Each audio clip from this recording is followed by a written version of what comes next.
Yo, what's up, everybody? How's it going? Sorry, I was trying to set up the camera. I don't know what this red thing is on my face from my sunglasses, maybe. I was trying to set up the camera because I started using a new phone for my videos, so I haven't used it for a live stream yet, I guess. And of course, I don't prepare, so. But we're good to go. Hope you guys are all doing well. Cheers. No, I wasn't taking a dump. I was giving my kid a bath. Good guess, though. Good guess. What up? Grady's Gears here. What up, Grady? Hope you are safe. He lives in Florida, right where the storm hit. But I heard it wasn't as bad as they expected. Like, it still sucked, but it simmered down before it hit. But I also didn't research the damage, so I'm not sure what it's like. Hopefully you're safe, though. Hopefully all of you are safe.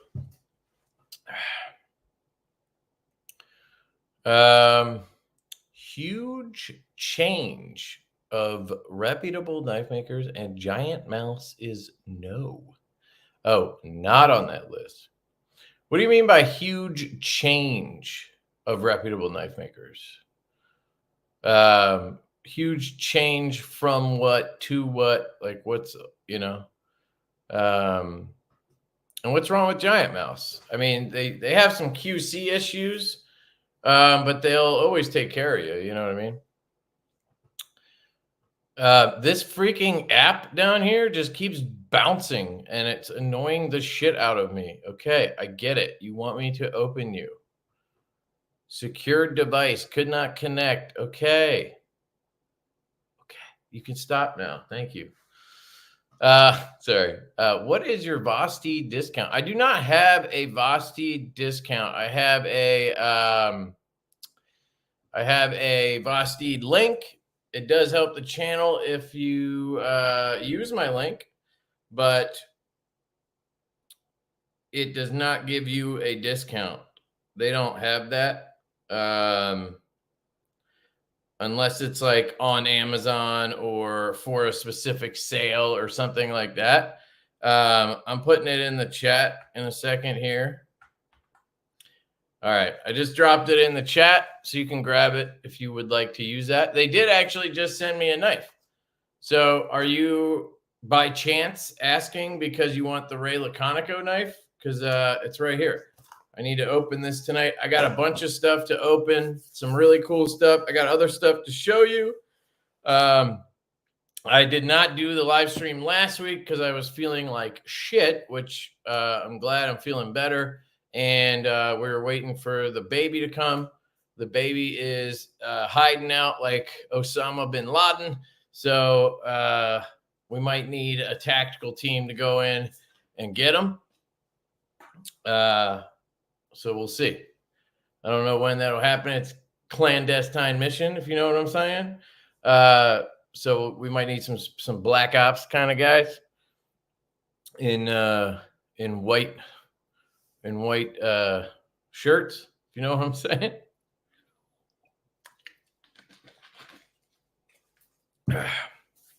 So still waiting anyway. That's not considered QC. What's not considered QC? Sorry, what's going on here? So, what and when is the next Divo drop? So, we are dropping the Fireball. This is our collaboration with Stasa 23. And this bad boy is dropping on the 17th. That is next Thursday at 1 p.m. Eastern. Now, I chose that date because my wife's due date was the 7th, which was Monday. And I assumed even if the baby was late by like a week, he'd probably be here by the 17th and I would be home. So we'll see what happens because he's not here yet, like I just said. In the event that somehow she gives birth or they induce her right on that date and I'm not around, we'll have to figure something out. Maybe move it, or I'll just have to ship them when I get back after a day or two.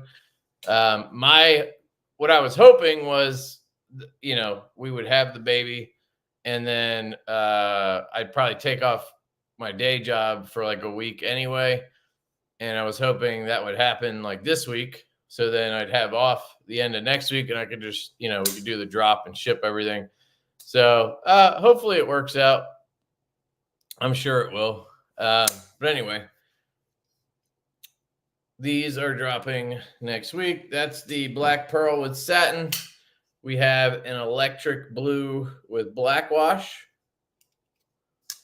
And we have, I'm carrying this one. We have a 80s with belt satin as well. They all have black back straps and clips and hardware. The black pearl one has a satin collar. That's the only difference. And these are the ones I showed you. These are all set up left-handed. We're going to drop 10 of each version with the clip on the left side that has a left-handed back strap. And then the rest of them will drop right-handed. And if you're left-handed and you don't get one of the 30, which I don't even think those are going to sell. We'll probably end up selling some of those to right-handed people and switching them.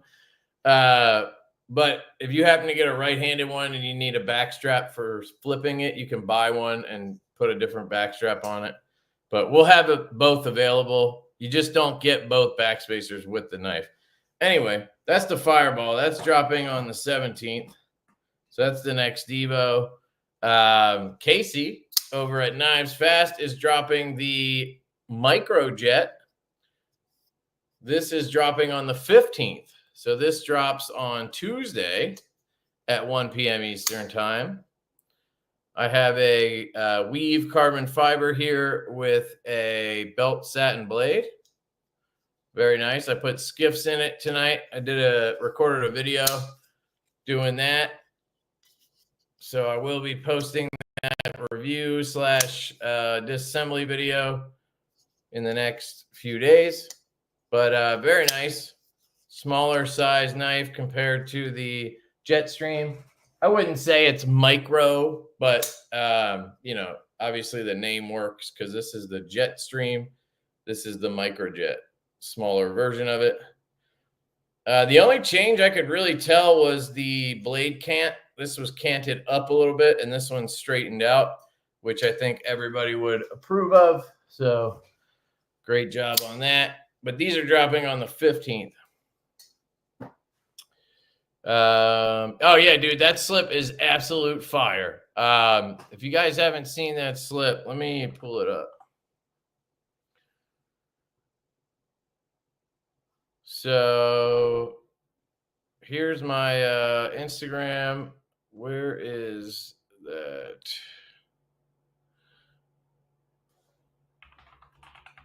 Well, it's probably on our account, right?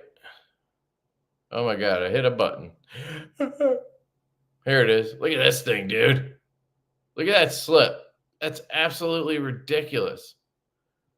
I don't even know what that is, but it's sexy as hell. And it goes very nicely with a nip slip. So if you guys need a nip slip, you can go over to traditionalpocketknives.com. He's also got the Ohio River Jacks. They dropped today. It's an updated version of the Ohio River Jack, or the ORJ. Hollow ground S90V now. Very nice. Great walk and talk. Jig tie. Excellent knife. Yep, he's got bird blade Sweeneys. Those are back, full-size ones. Looks like there's a new Finch, some Vero stuff. Here's the nip slip. So all 3 versions, I believe, yeah, they're still available. And there's even 2 Lushes left. I don't think there's many of those, but there are 2 versions left. Looks like all the slips sold out for the nip slip. All the tall boys and nip lights are gone. Yeah, everything else is gone. But there are some nip slips and a handful of Lushes. So that is pretty sweet. They do not take care of you. Really? Everybody I've talked to says they do. Because anytime they have a problem, I send people there. I'm like, dude, just hit them up. They'll take care of it. How did you reach out? And I guess what was the problem? They won an award at West. Yeah. Well, they sponsor like every show. I think they donate to the shows. So they tend to win every once in a while. It's just like ProTech. ProTech donates to every show. They sponsor the shows. So they win the awards. It's fucking rigged. I don't know how else to put it. The other thing is you have to submit. Like you have to actually physically take your knife somewhere and say, I want to enter to win this. I think that's stupid. I think they should have judges that walk around and pick stuff that they think is dope, right? Whenever we do a show, it's Colin and I. We don't really have time to go finding some room that's in a random place in the event and then bring the knife there. And then you got to sit there and then talk about it. And I don't know what else you do because I've never done it. Like you have to actually submit your knife to try to win. I just think that's kind of stupid. Maybe it's no, I mean, maybe it makes sense, I guess. I don't know. But I've just never cared enough to actually do that. But the companies that sponsor the show or the companies that bring 20 employees, they have somebody who can go do that. But we're trying to talk to people and sell knives and shit. Yeah, no, I don't know what's up with my nose. This happens occasionally, though. It'll just be red. But yeah, it's fine.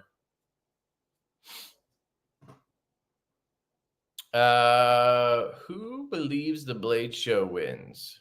Blade Show Atlanta did not give the new gray water at most innovative. I truly believe they are rigged, paid for.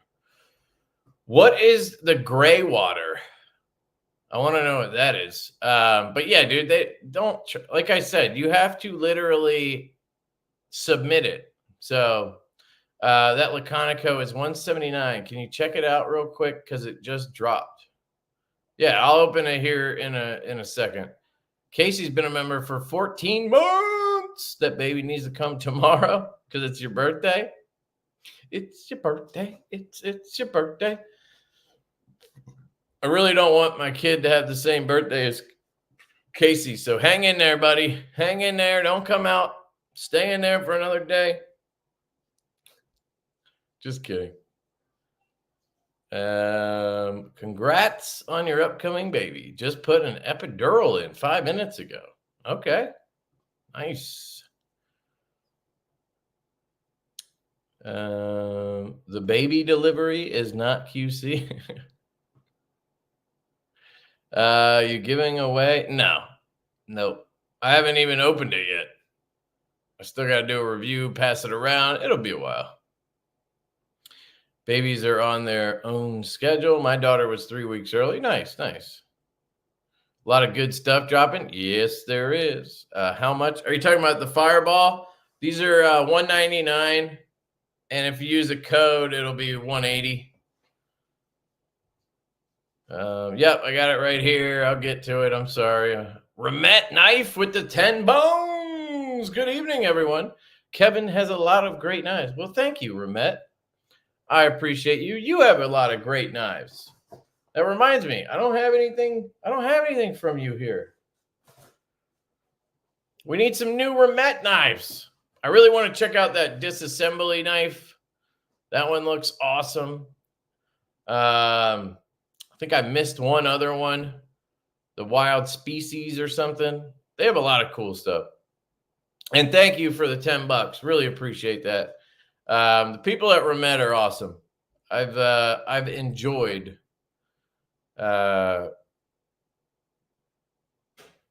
talking to the folks at Remette. It's a glow paint. It soaks into the leather. I don't think it has color though. It must be a clear.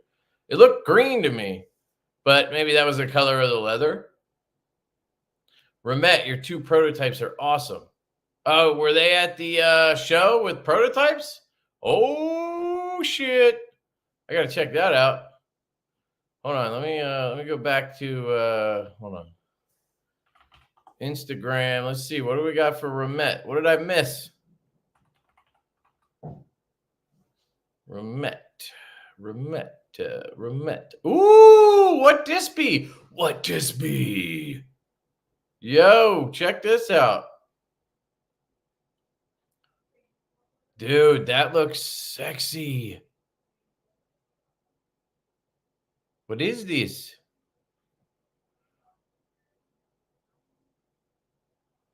Wait, it's pretty clean features. The action is snappy, smooth, great detail. When I first handed the blade show, I had no idea when I opened. I was so impressed. What is it? Oh, it's a prototype. Okay.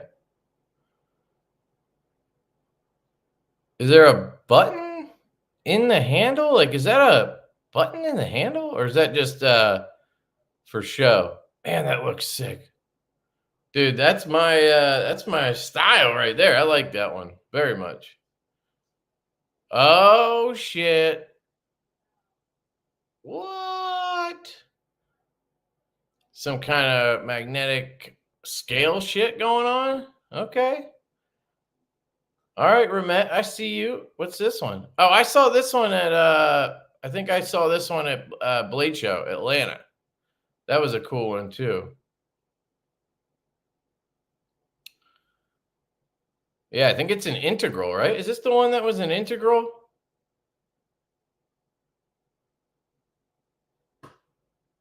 Sick. Yeah, shout out to Remette.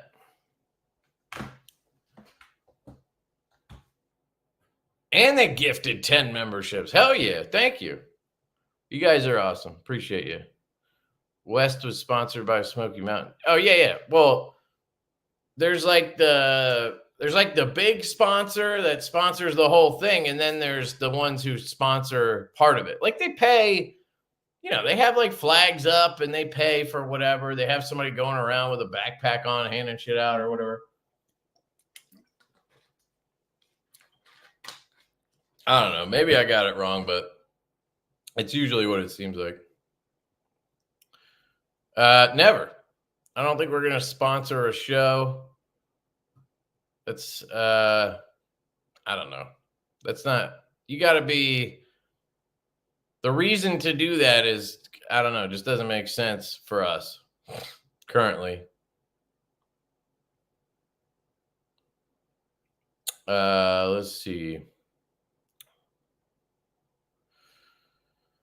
Through the website, lock bar on my atelier broke right at the relief, and they said they only had one, which they sold me, but it was way too short.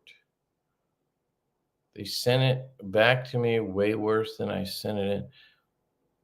They sold you one, but it was way too short? What was too short? That doesn't make any sense. The lock bar? The lock bar, it's a liner lock, right? So how could it be short? It's just a liner. That makes no sense. But you sent it in? Interesting. I would just hit them up on email or something and tell them your story. I'm sure they'll do something. If you want to send me the information, I'll talk to them. But that sounds like that sounds like not the whole story, maybe. But Gray Walker from Winter Blades, misspelled. Oh yeah, I handled a bunch of the new Winter Blades. They were cool. I love the guy. Brian's a great dude. He does really cool stuff. I haven't really been interested in any of the new ones. I hate saying it that way. I don't want it to sound bad. Just not for me. You know what I mean? The Factor is still the most intriguing one to me. But he's got some really cool mechanisms.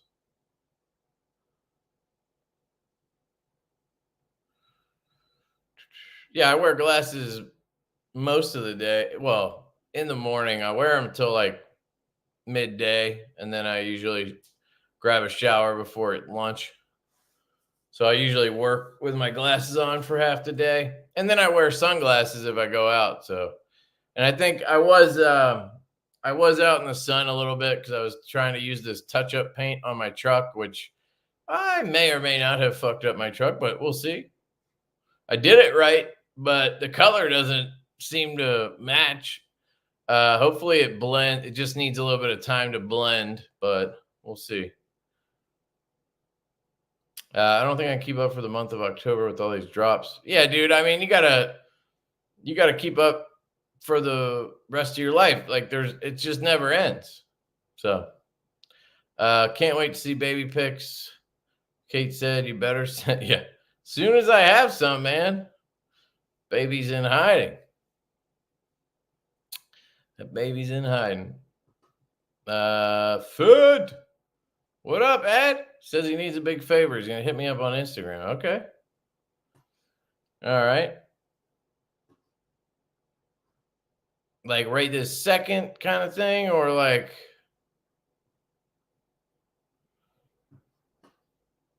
let me know. Another 10 memberships from Remette. Shout out to Remette. Thank you guys. Appreciate you. Yeah, I'm almost caught up here, guys. Almost. Yeah, that sheep's foot looks fucking sick. Is Divo ever going to do a small fixed blade? We had it on the list. We wanted to do a sway back style fixed blade. I think Colin might have started on it, but dude, we have so many freaking things going on. We can't get to all of them. So we kind of prioritize as we go and then move shit up and down. And it's just, so eventually we'll probably do one. I'm just not all that interested in a small fixed blade, which reminds me, I got another thing here from Piratech. I got their fixed blade to check out. Let me open this Vosteed because a couple of you guys asked. Congrats on the upcoming baby. Don't overextend yourself. I've been done overextended. This is the Bionic Jack. Absolutely gorgeous. I call this the T1000. If you know, you know. It's got crystallized titanium, knife center exclusive. Absolutely ridiculous. Can't wait to put the skiffs in this, even though it doesn't need it. That drops on the 18th. Hope you guys save some money. Let's see. Ray Laconico and Vosteed. Interesting. It's been a minute since I've seen like just a regular old Laconico. Well, it sounds weird, but I feel like the last couple were, a little bit outside the box. This is a Ray Laconico. Like this looks like a min pin mixed with something else he's done before. So I went with the blue one because I just thought it looked cool. So you got that clip pointy blade. It's kind of a Lanny's clip looking blade, isn't it? Maybe? I don't know. Drop point. Looks good. I love the contouring. That's nice. Yeah. Real good in the hand there. So she said, nice clip. That feels good. Yeah, that should be good. Kind of reminds me a little bit of the Keen. Ooh. Wow. That's some action. Drop shut. Let's see. Front flipper. Man. Thumb flick's money. Yeah, front flipper's good.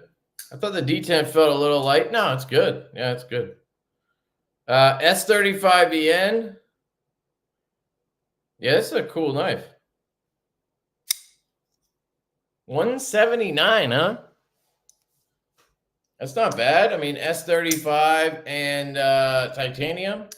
And you got, oh, yeah, reach around.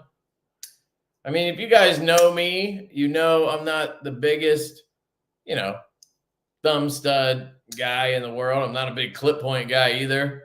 So I'm probably not going to like jump over the moon about this knife, but it's very well done.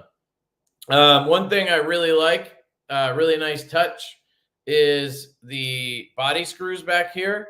They have that tough knives kind of deal on them, custom knife kind of deal. They go through the standoffs, and then you actually see the end of the screws instead of having, you know, a barrel and then 2 screws on each side. I kind of like that look. Man, that is smooth though. It's thin. Yeah, I mean, and you're going to be able to do all the rolly back moves, the reach arounds, all that stuff. Oops, got myself there. There we go. Yeah. And it's a great size. I was a little afraid it was going to be like really big, but it's not. Flat grind. Not the thinnest grind ever, but it'll be great for EDC. It's not going to be like too thick. It's just not like stupid thin. Plunge grind looks good.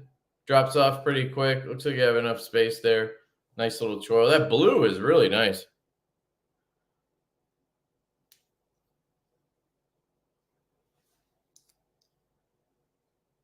They went with, probably because of the swedge, they put Laconico on the blade here instead of on the spine.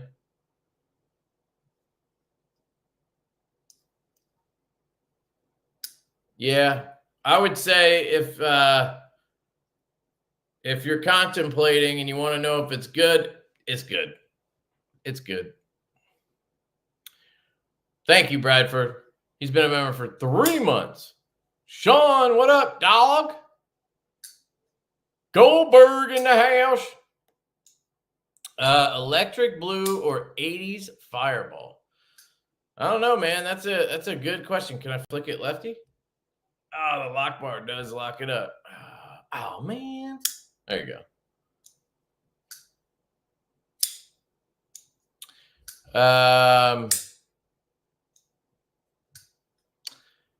80s, I guess. I have a feeling those 80s ones are going to be going real fast. He says blue it is. Pro tip. I just had my first kid 2 weeks ago. Get yourself a big pack of energy drinks. I'm good. Thanks, Bing. I have a daughter. She's 4. I can handle it. I can handle it, bro. Energy drinks.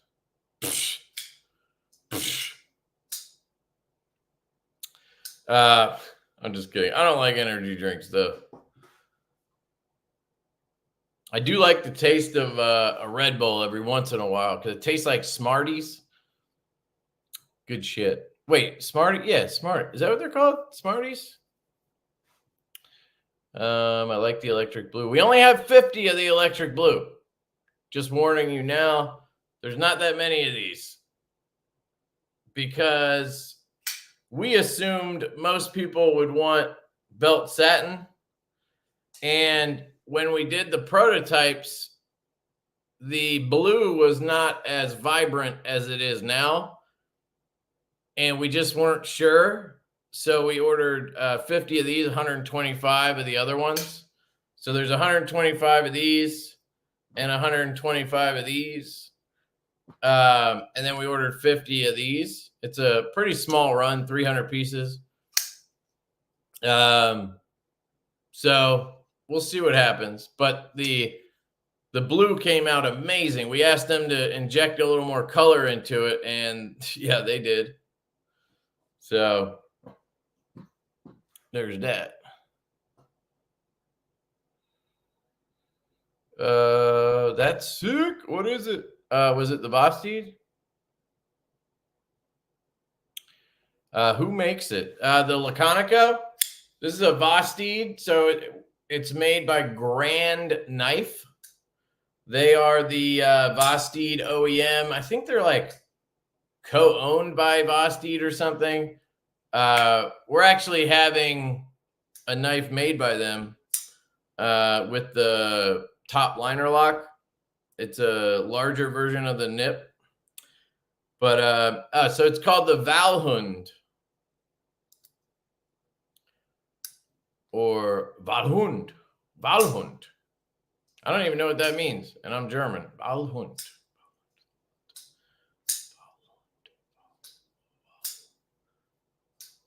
No, doesn't ring any bells. And it's not spelled the way I would spell Val. Oh, interesting.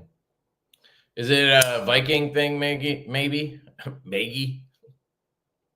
Damn, it's beautiful, man. Size comparison, just to show you. Here's that. Here's the microjet.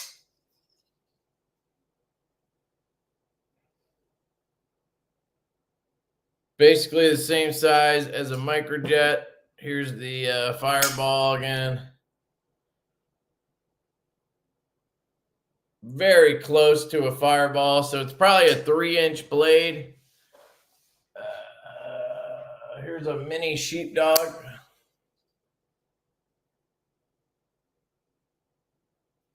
And here is a drop bear.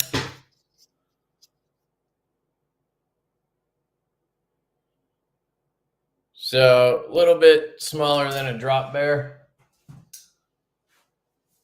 Yeah, it's really nice.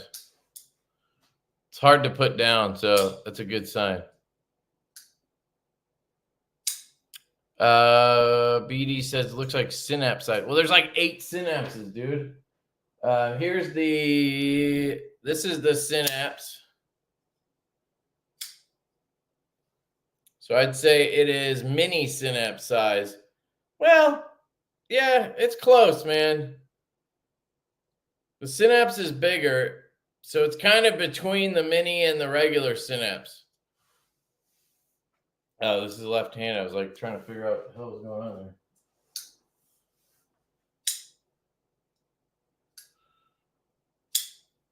Herman does that too. Yeah, Trevor Berger does it. You mostly see it on customs. That's why I pointed it out. It's pretty cool to see it.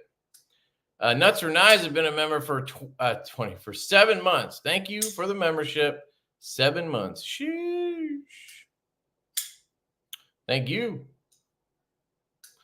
Can you see the northern lights? Yeah, my wife told me that. I went outside and I couldn't see shit.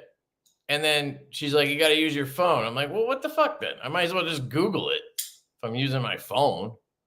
What's the point, right? There isn't enough of those fireballs, Kev, especially the 80s. Well, if they do well, and if you guys like them, you know, we'll order more. I mean, with the tall boys, we immediately ordered. We have another batch coming. So we can do the same thing.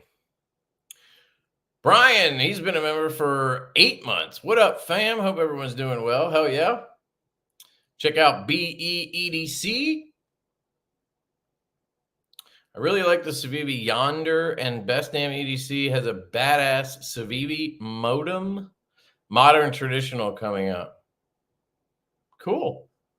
I don't know what either of those are, but sounds cool. Be interested to see the one from Taylor, because I don't think he's ever released a knife before.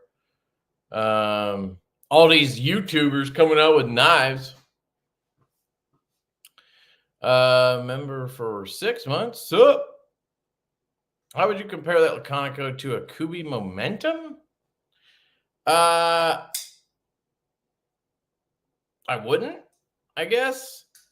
I have nothing against the Momentum, and I love Sharif, great dude, but the design is not my style. You know what I mean?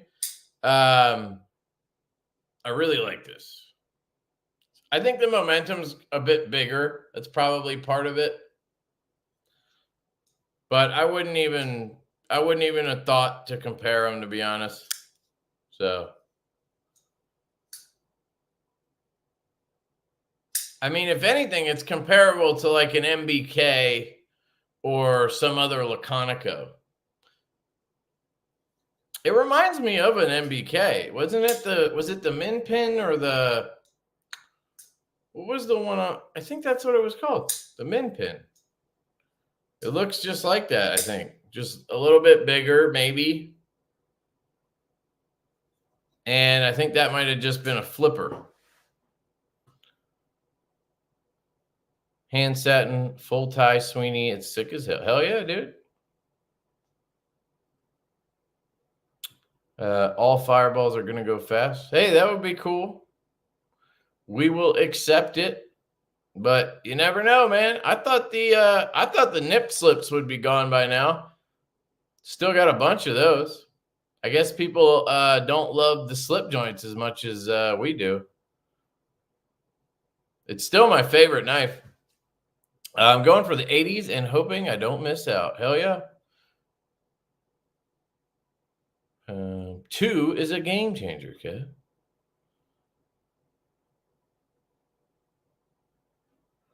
With a newborn, just sleep when they sleep. Yeah. Hell yeah.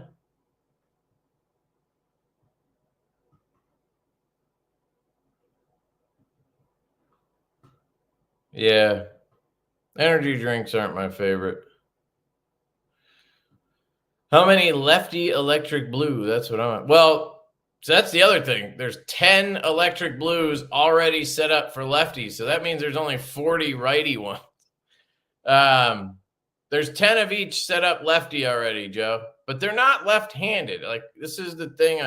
It's hard to, I want to make sure people are clear on this. The knife is not left-handed. The clip is. Well, the backspacer is, and then by default, the clip is. So you can get a different backspacer to make this right-handed. You know what I mean? Which is how most of them will come. So we have some extra backspacers. So what I figured was we'd put up the 30 lefties and the all the righties, and then my guess is if the right-handed ones sell out, like an 80 sells out, there's going to be dudes who buy a left-handed one, and then they're going to ask for a backspacer so that they can make it right-handed. Well, we have the backspacers on the website,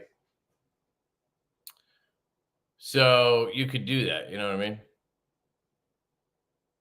We're about to start a 12-hour drive to Miami, freaking ready to relax and forget about the bullshit we've got going on here at the house. Okay. Is Miami okay after the storm? So I got this in from Piratech.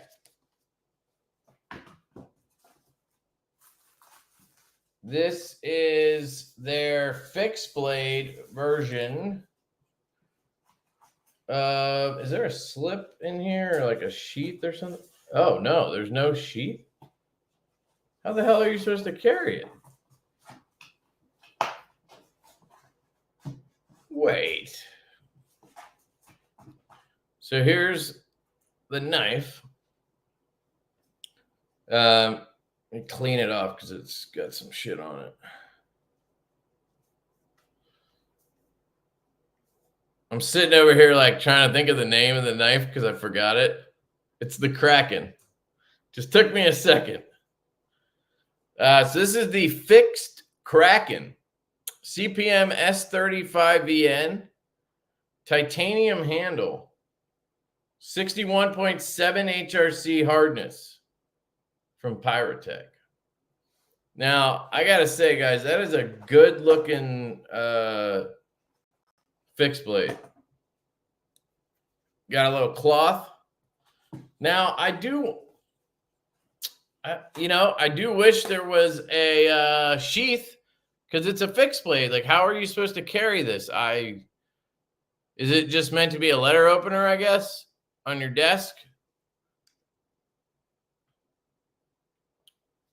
Because I don't have like a bunch of sheets laying around that I could use for it. Seems odd.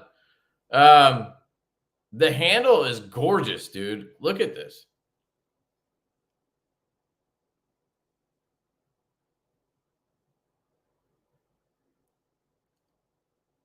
You want to focus?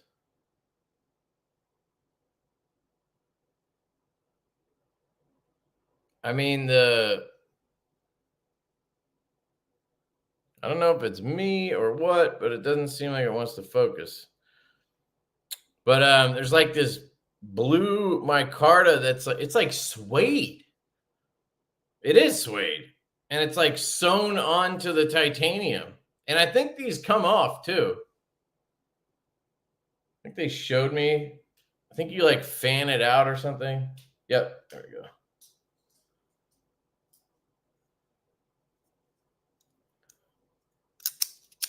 So I'll do that again, because this is what it looks like. And then you kind of push it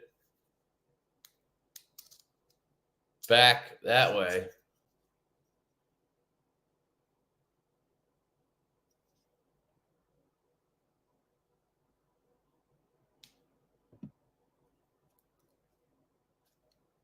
Same thing with this one, or this one comes off from the bottom, kind of. Interesting, dude.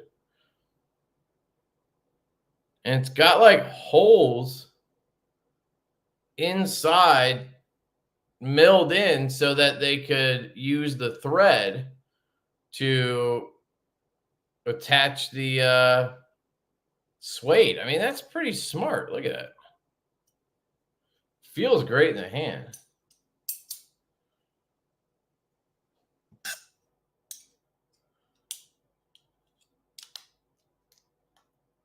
Get it back on there and see.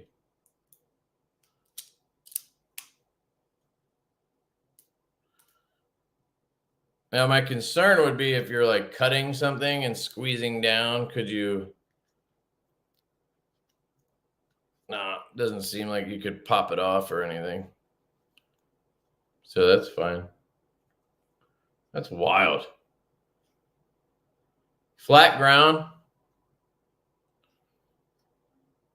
I mean, it's a beautiful looking piece for sure. Let me pull up the website and see if I missed a maybe there's like a sheet that you could buy with it. They sent this to me, so that could be.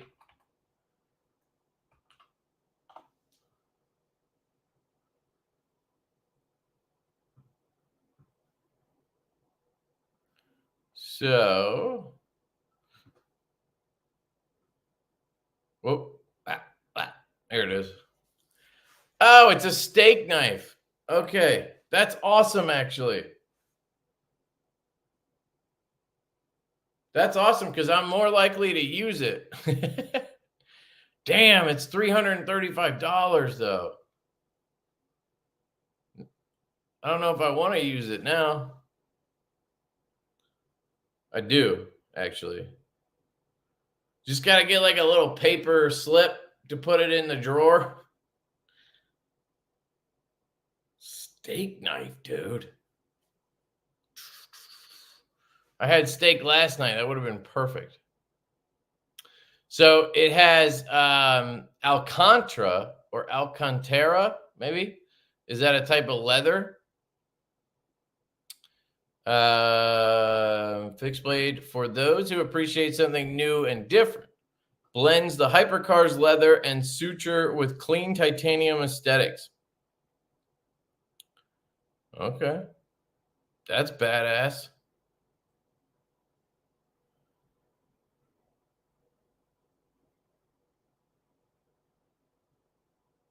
Yeah, it's a sexy freaking knife, dude. I thought it was meant to be like a EDC fixed blade. So that makes a lot more sense.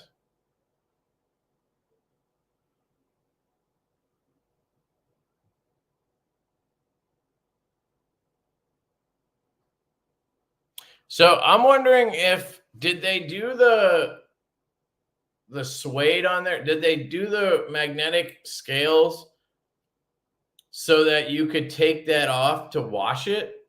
Was that part of it, or was it so that you could swap them? Because they don't have any other options. So I'm just curious. Maybe it was meant to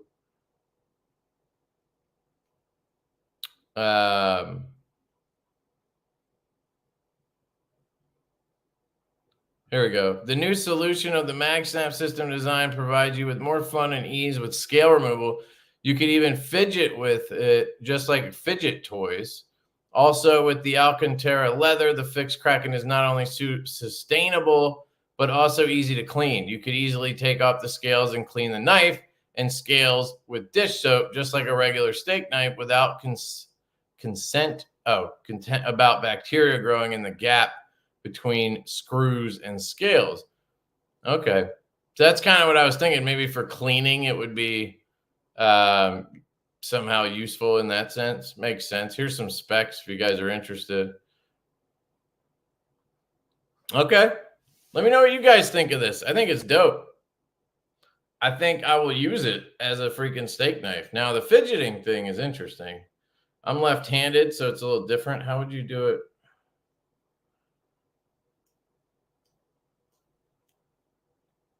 I'm like afraid of it too, so that's part of it.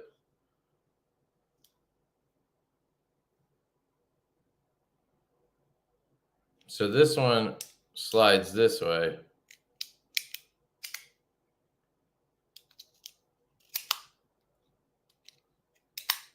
I mean, I'm sure if you played with it enough, you could get some kind of rhythm going. But I'd probably more likely just keep it all set up and then just use the knife. Very cool. So that's from Piratech. If you guys are interested in that one, I do have a link for that too. I have a code for, I think it's for free shipping. I'll put that in the chat here.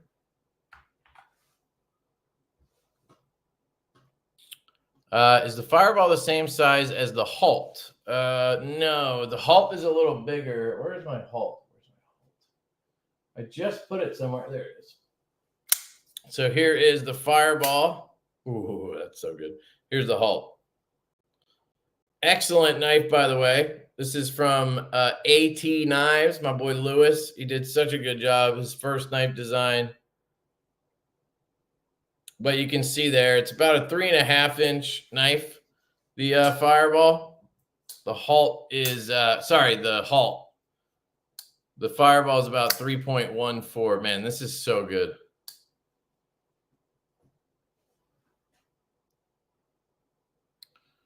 Let me skip ahead a little bit. Yeah, the pincher. That's the one. The MBK pincher. You got it. Magnets. It's a suede handle. That would be easy to replace. This full-tie bionics seem to ting more than the inlay version. Okay. It's suede, hand-stitched into the tie. Yep. Yeah, I mean, that would add to the cost, obviously. They're hand-stitching that puppy. It's a steak. Yep, I caught on. Don't worry. I got it. Yeah. Not having the sheath makes way more sense. I would, if I was them, though, in case Kay comes by the live stream or something, if I was you, I would make a little, just like thin leather. You can even make it out of this material. Maybe this stuff's expensive, but find some kind of suede, just something to like, with a piece of plastic at the bottom to protect the tip, and just have something to cover the blade. Because I don't, like, this is a steak knife. That's dope, but I don't want to put this in my drawer. And I'm not sure I really want to put it in a block either. So it'd be kind of cool to just have something to put it in to then lay it in the drawer. You know what I mean? Keep it safe. Keep it secret. Keep it safe.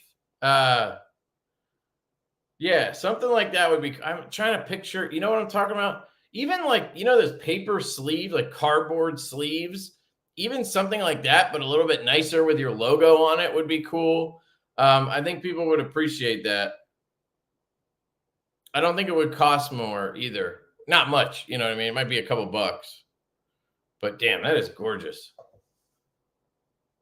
I like full serrated for steak knives.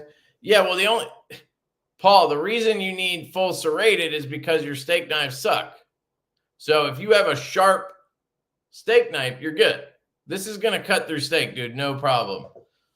But the reason they serrate steak knives is because then you never have to sharpen them. They just work forever. That's why they do it. So kind of counterintuitive. There's no reason to use a good steel like this if you're going to serrate it. And most of the cost of this knife is probably in the finishing and the stitching and all of that. So then you're going to have a $280, cheap steel steak knife instead of $330 and S35. Just, you know what I mean? Doesn't make any sense to serrate it. TJ Titanium Justin says Kaiser Live all Militol giveaway was #Militol. Winner got a random Kaiser, not even a Militol. What the fuck? I mean, it's free stuff, dude. It's free shit. Be happy. Probably for washing. Yep, that's what I was thinking. How far behind am I? 10:52. I'm only 5 minutes behind, dude. I'm pretty good today. I was in a roadside cafe and ordered steak and eggs. Waitress did not bring us knives, so I busted out my cowboy pimp. $110. She came back later with steak knife. And you were like, I don't need that. I want one just because it's a steak knife now. Yeah, it's pretty dope, right? Here's the link. Hey, if you want to grab one, here you go. I mean, it's expensive. It's $335, but it's hand stitched. Obviously, there's a lot of finish work done on it. You know, I see no problem with the price if someone wants that nice of a steak knife. Hell yeah. I'm surprised when I asked them if I could, if I could get one. I'm surprised they didn't tell me to just fuck off. That's what I would have done. Like, that's a $335 steak knife, bro. Can't just send you one of those.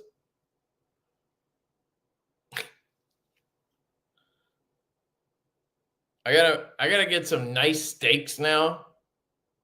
I'm gonna get some nice steaks and make something. I'm gonna make something.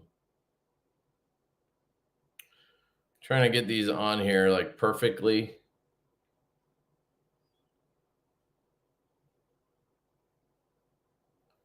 Man, those scales are super clean though. The machine work on them is excellent.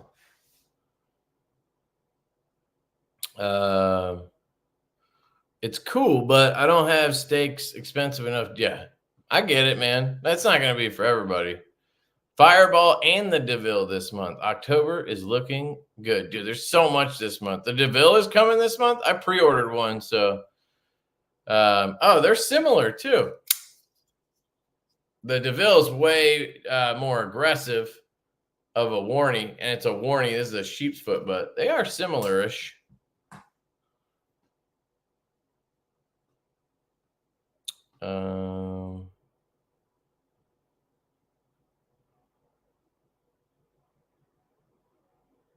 Spyderco serrated K390. Yeah, that would be fucking insane, dude.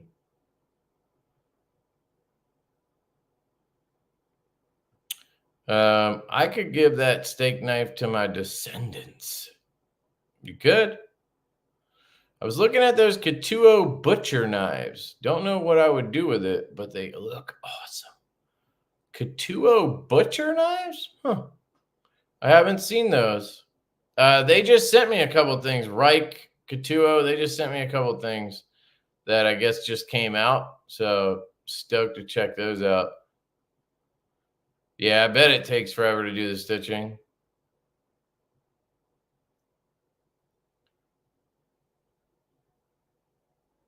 At LeftyEDC, it's free shit. What's the problem? I'm not behind, bro. You're behind. Fuck off, Palmer. Let's see. Oh, look at that. I caught up.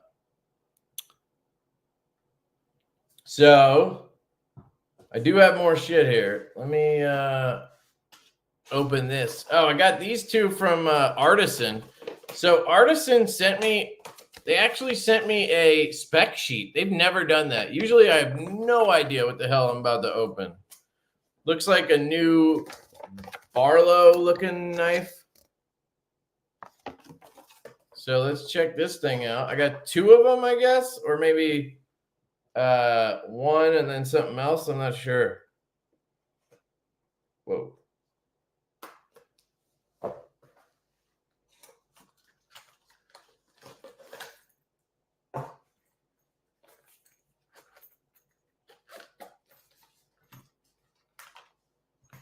Palmer says, I'd like to see Piratech do something new.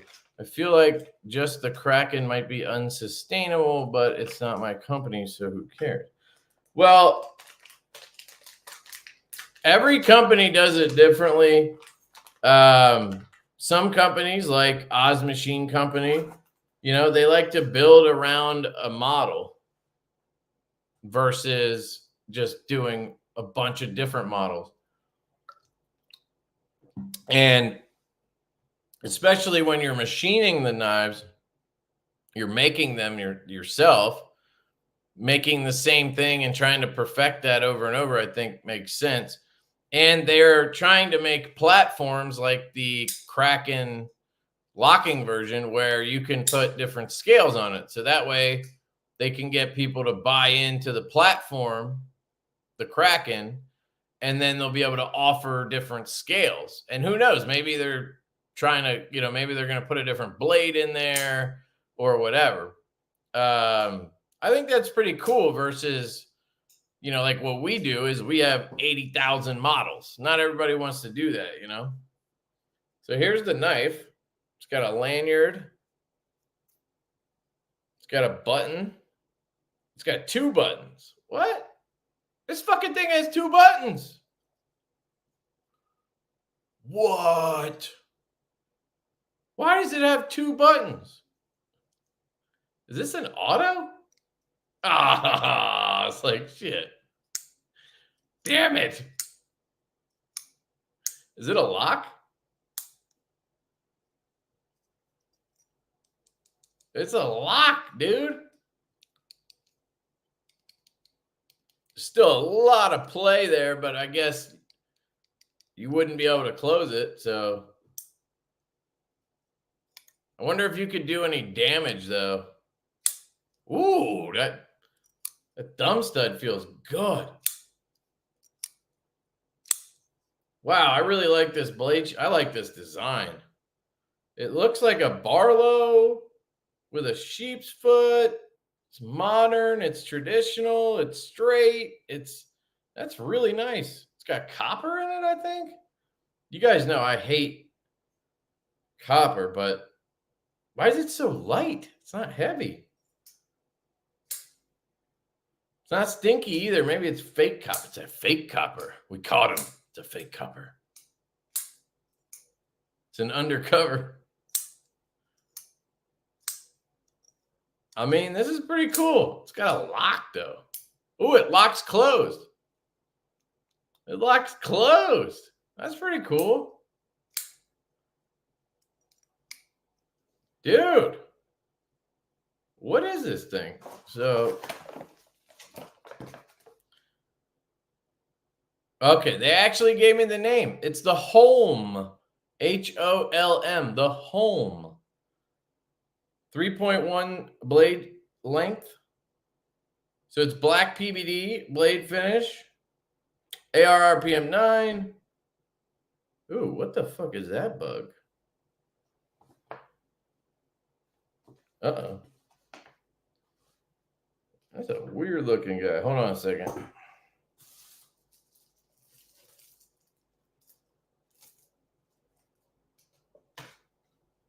Got him. I don't know if that came from the knife.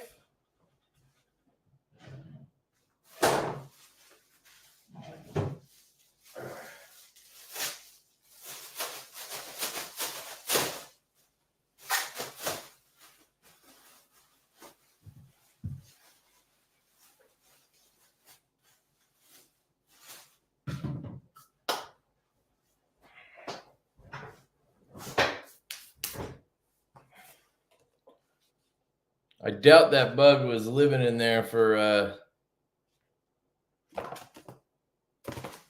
the whole week that it was here before I opened it. So I think I'm safe. I didn't know if that was, you know, a bug straight from China or something. All right, let me open the other one.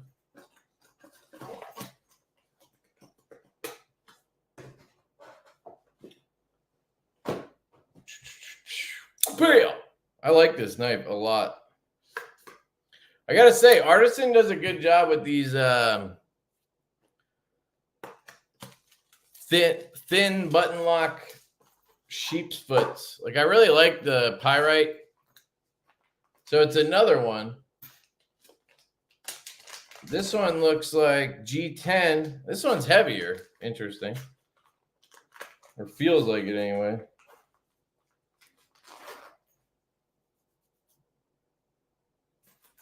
Now I'm worried that was like lice. I don't think you can see lice, right? Aren't they like really small? Ooh, that's nice too. Stonewash. Swirly G10.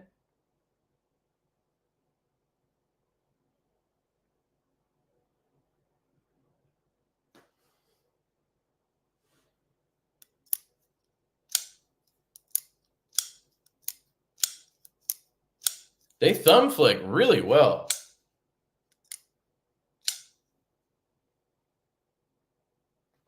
I'm like feeling bugs all over me now. Just because I saw one bug. Crazy Roach. Remember for 9 months. What up? What up? Have you guys seen this knife before? Is this out already? Or is this like a new knife? Because it's really good. Got that little lock on there. Oh, see, this one's better. Ah, this one still moves, but not as much.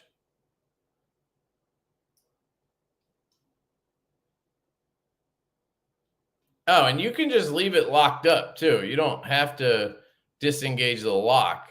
So you could just leave it locked up and then it feels solid. So just sort of a backup lock. I think that's cool because, you know, a lot of us have complained about the durability of button locks. They should send every one of these to Gweg and have him G-ball, have him spine whack them all, test them. Yeah, it's thin and slicey as hell, dude. Crown spine too, I think. Real nice.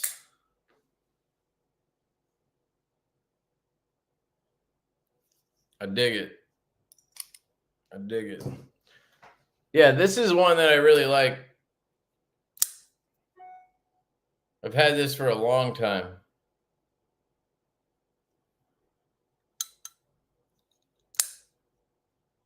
Left-handed button lock Warney pyrite. That's a good one. All right. You guys have no opinions on this knife. Is that true? Stasa reviewed it. Got the new Microtech Luminary in today, and I'm impressed. I don't know which one. Is that the one that doesn't have any blade play?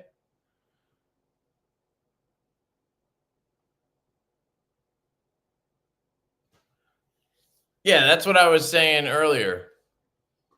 Maybe they're working on that, though. Nah, mean.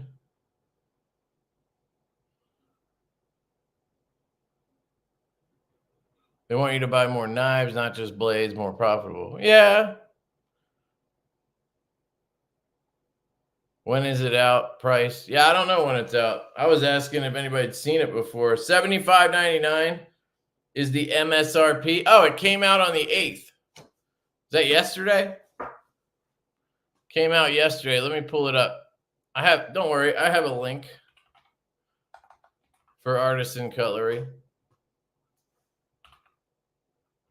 Oh, there it is. Look at that. Magic. It's magic, folks. So here's the home, $75.99. I'll give you the link to Artisan. It's in here somewhere. There it is.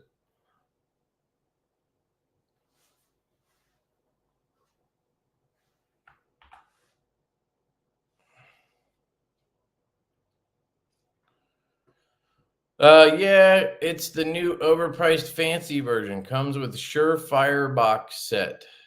What are you talking about? Oh, the Microtech. Cool. So they have black PVD steel plus black G10. That's the one I have. And then I have this one. Rose gold PVD. So that's PVD. That's why it didn't feel heavy like copper. That's sexy, dude. That is a great combination right here. That looks amazing too. Wow.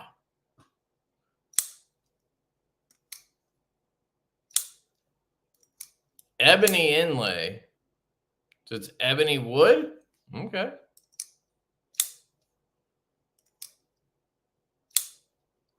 Oh, that one's back ordered. But you can buy it on Amazon for $56. Well, why the hell would you buy it on? What the? Hold the phone. Yeah, you can apply a coupon. Do they only have this one version? No, you can change it. Let's see. Do they have the nope, not that one. This one? Nope, this one. Yeah. Do they have it? Nope, unavailable. So that must be the popular one. I'll get you guys, I'll get a link for this too. I don't know who wants it, but where's the thing? Oh, what, I gotta log in or something?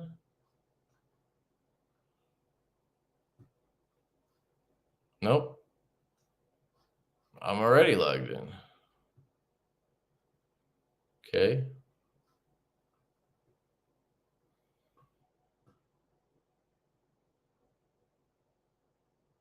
How do I oh, get link. That would be how. They changed it. What's it called? The Artisan Home? Yeah, they have a 25% coupon on Amazon right now. I'll link all that shit. Nah, it's actually like $55 or something once you use the 25% off. So it's not bad.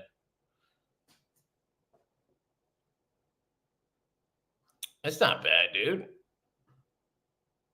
Oh, also, I don't know if you guys saw my my reel today or my short, but if you guys got an iPhone 16 or 16 Pro or whatever, Plus, Pro Max, whatever, you got to check out this case, the MagBack Elite case. It literally solves every problem you could have with your phone. Like, it does everything I've ever wanted a case to do. It's fucking amazing. I've been rocking MagBack. Oh, I'm using it as a camera. I've been rocking a MagBack case for a while because it has magnets. It has magnets here, here, and here. So you can attach this to your refrigerator. You can attach it to workout equipment. You can attach it to a fence, whatever. As long as it's metal and magnetic, you can slap it on. It even magnetizes to the side of my pool. So I could sit in the pool. I was watching Phillies games. I would just put this right there while I'm swimming around, you know, watching my kid, I'll just like watch the game out of the corner of my eye. But it has a little kickstand built in up here, which is cool. So you can, lay it down for landscape mode video if you want. It has a loop back here, so you can, text and shit. But it tucks away like this, and fucking MagSafe still works. So you don't lose MagSafe, and you get the loop. Those are the two things I could never get on a case. I love the loop, but I want MagSafe, so I gave up the loop. You know what I'm saying? And then they added a pinky pillow.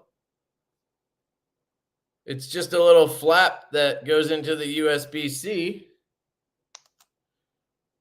but it protects your pinky. So when you're using the loop, your pinky doesn't get all fucked up. It's got grips on the side, but you can replace this. You can replace the buttons. So you can change the colors on all those things. You can change the loop. I don't know if you could change these. Maybe. Possible. And you could probably change out the kickstand. It's easy enough, I think, to pop out. But it does all that shit, and it's still not any thicker than the regular MagBack case. It's still thin for an iPhone case. It's fucking amazing, dude. Anyway, I just thought I'd share that. I think they're making it for the 15. They're going to come out with this case for every phone they can because it's going to sell like hotcakes, dude. This is the best phone case you're ever going to get, in my opinion. Now, I haven't tested it long term, so I don't know if, the kickstand is going to break off tomorrow and this is going to rip and, but I've had their cases for years now and never had a problem. They're great. And this thing's a game changer, dude. So, how much? I think it was like $80. They had it on sale when I got here. I'll pull it up. I don't have I'm not sponsored by them or anything. They've never sent me anything. Actually, they basically told me to fuck off when I tried. But their cases are just so good. So iPhone 16, here it is. And we'll do this briefly. I know some people don't care about it or don't have iPhone. I think they make cases for Android too, I'm sure. So right now they have the Pro and Pro Max, the Plus, and the regular one. It looks like the Elite is sold. I guess the Pro and the Pro Max, they have the Elite available right now. So you can get it in black, or you can get it in black for the Pro Max and black and white for the Pro. Now you got to check this out. They're not shipping till the end of the month. But they will send you a basic temporary case to hold you over, I guess. It's worth the wait. I ordered it I don't know, as soon as I got the phone, and I got it the other day. So it took like a month.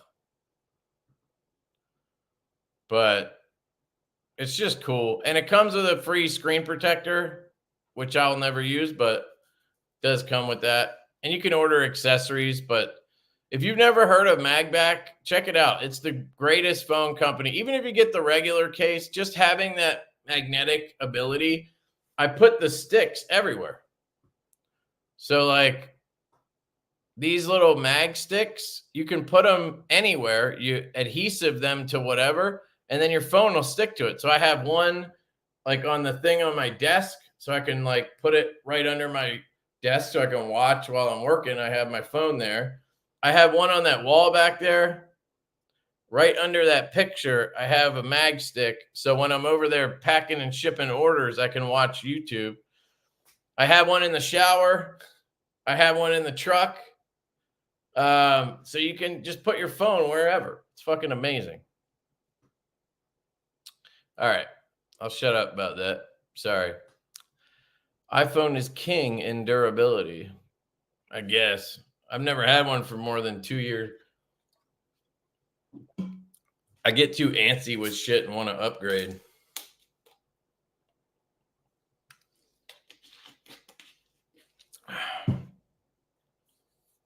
They do have, they call them air corners.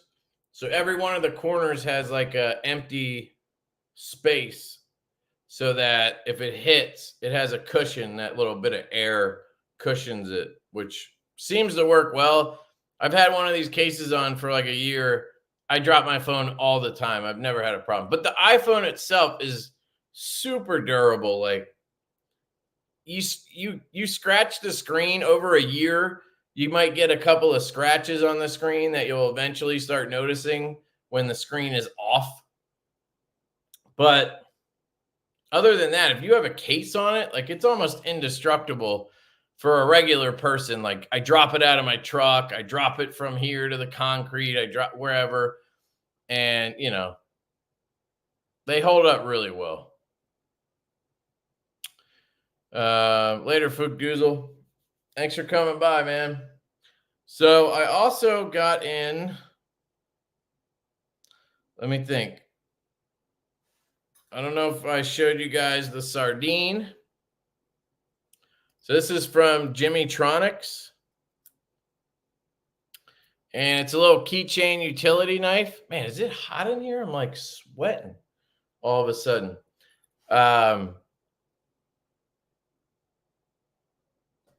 Little keychain utility knife. It's very cool. Grade 5 titanium on the body and the button. And so you have this little coil spring or compression spring. You push it up and then push that in. And that's what keeps it locked open. And then when you're done, you just pop it forward and it closes. Takes little scalpel blades. It's super light. Just disappears on your keychain. It's $45. And it comes in that it comes in a sardine can that you have to actually open it like a can of sardines, which is really cool. These guys are out of New York. So I really like the guys. I think it's a cool project. So I was all over it. They sent me a little tiny utility blade thing like a year ago that I thought was cool. And then I saw they were working on this. So I wanted to make sure I got one when they came out. Very cool. I think this is great for like, you know, your dad or your mom or your wife or somebody, you know, not a knife person maybe, because we always want to use our EDC knife, but somebody like that, just so they have a blade on them. This is really good. And it disappears. It's easy to use, you know. They actually take the knives. Yeah. Yeah, they took all the knives there and then they had them canned. It's fucking great.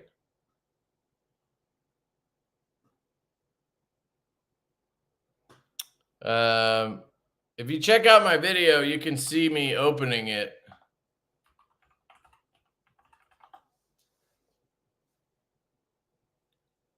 Here, I'll share the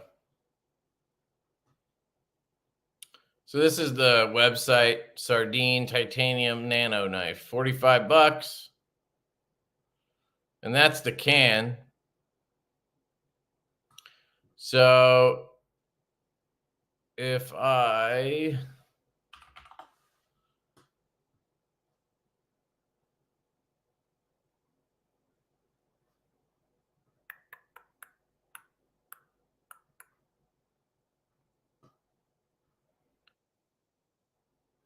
So here, I'll share the beginning of my video, which is, I just think that's so cool. So we're going to open this like a legit can of sardines. So see if I'm man enough to do it, actually. Oh, yeah, baby. Trying to not have my, oh, that's how you do it. Okay. I don't eat sardines. I was trying to not have my fingers in the way of right here to cut myself. You know what I mean? Oh my God. Look at that, dude. Straight canned goods. Man, I would be a terrible cat owner, wouldn't I? Woo! It's so cool, dude. I guess you don't need to save the packaging. I love that too. Ew, it's got sardine juice. I'm just kidding. All right. So that's how they package it. It comes in a literal can. It's fucking hilarious. I think I finally threw it away. The only downside is you don't have anywhere to keep the extra blade and the Allen key anywhere because it's like T5 or something. I can't remember. I put it in one of my drawers here, but like that's the only downside. They should have put like a little bag or something in there that you could put the parts in for later. But yeah, it's pretty sick. It doesn't smell like sardines. I was just making a joke.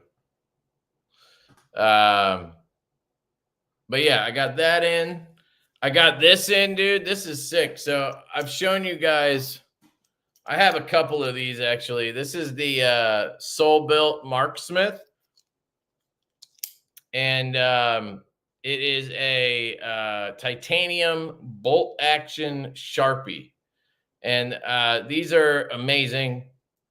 I've been raving about these for, I don't know, years now. I have two. So I have this one, and then I have a polished one back there that I have at my shipping desk. So I always have one around so I can, you know, mark up stuff or whatever, right? But they're finally launching a fine tip version. So they now have the Marksmith with a fine tip Sharpie refill. So it's smaller, it's thinner. So I like that. It feels better in hand actually. And then you get the fine tip, which I know a lot of people, when I was showing off the original ones, they would ask me if they had a fine tip one. Now they do. So this is dropping on Kickstarter.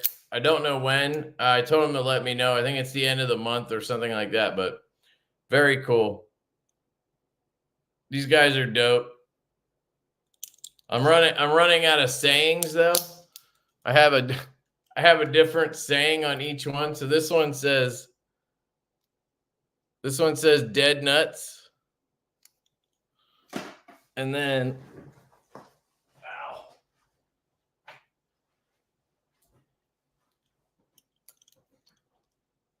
this one says Detent Diva. And then now this one says Slip Life. So I'm running out of sayings. I don't think I have any. Oh no, I have one more.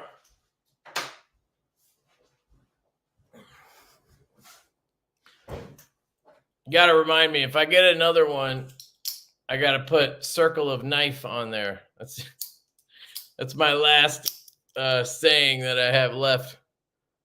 But I put Slip Life on this one. Yeah, their bolt action markers are the shit. Got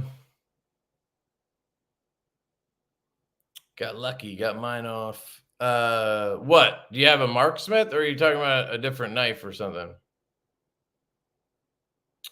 I use one. Oh, the Sharpie, yeah.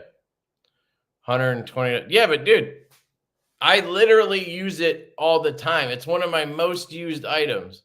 $120 is like a drop in the bucket when it comes to something you use constantly. Like those are the things that I want to have nice versions of. You know what I mean? Because I'm going to be holding it a lot. So to me, it makes sense to have a nice flashlight, have a nice knife, have a nice pen, have a nice, you know, Sharpie.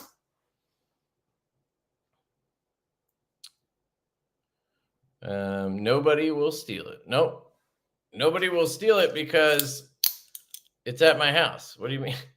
I mean, if I was in an office, maybe, but I doubt it. I'm buying that for my dad for Christmas. I always put sardines in his stocking. I'm going to put that instead. See how long it takes. That's awesome, dude. Oh, that's going to be sick.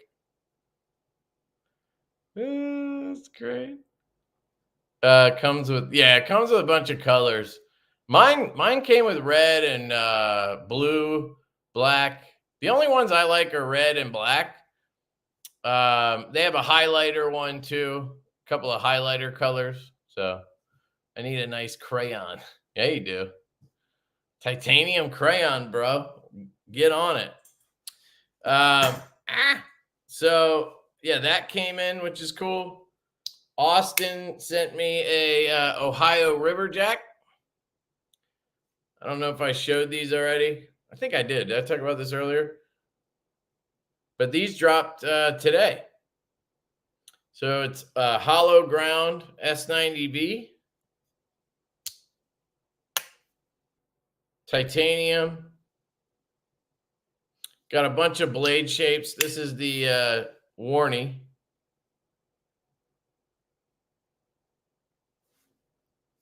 And the price point is really reasonable. I think they were like $185 or something. If you use my code LeftyTPK, it's like $180 for this knife in S90V titanium. I mean, it's a winner, dude. I mean, I would also recommend the nip slip, but if you want the most affordable one or you want a larger knife, whoops. Uh-oh, what do I do now?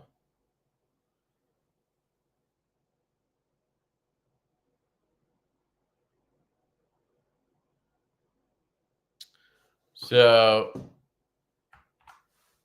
I'll put a link to traditionalpocketknives.com. Let me pull that one up. We did kind of talk about this briefly, but here it is.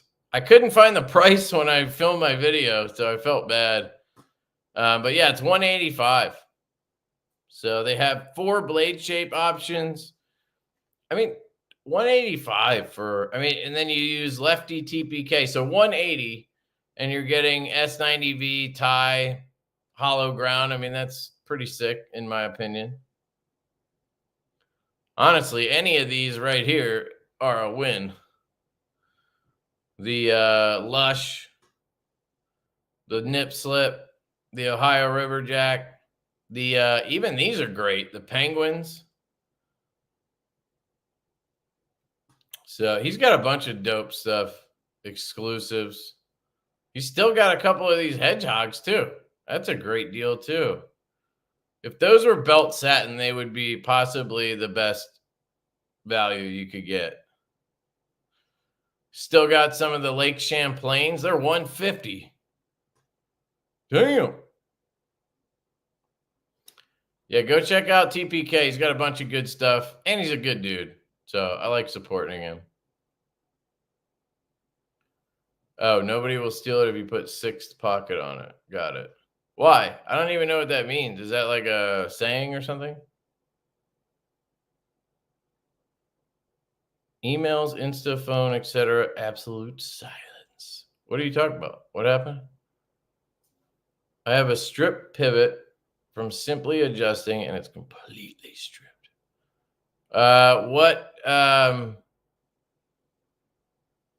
What's the knife?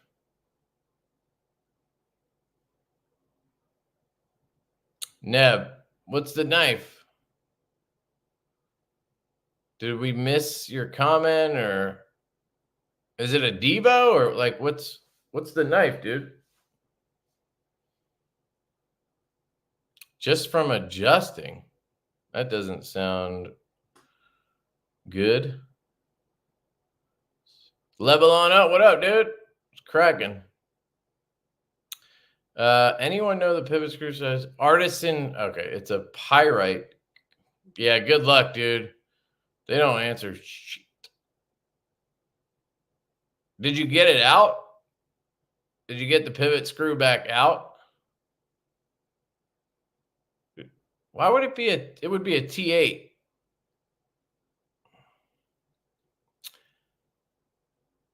Nobody's putting a T6 pivot screw. Like, here's a pyrite. This has a T8. I mean, I don't know what the connoisseur is, but what the hell's a perfect pyrite? Is that a knife? Oh, maybe I'm crazy.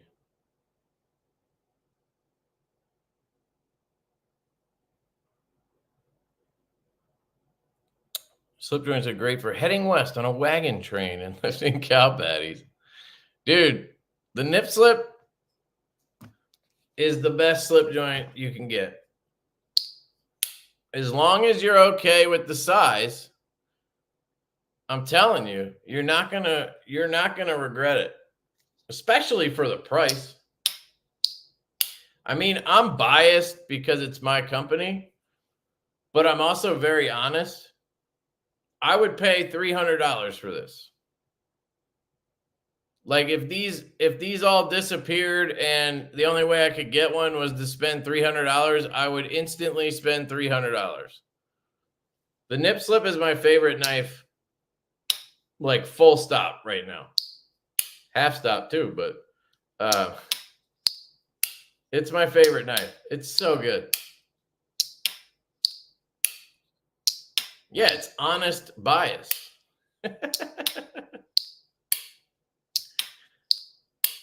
Honest bias.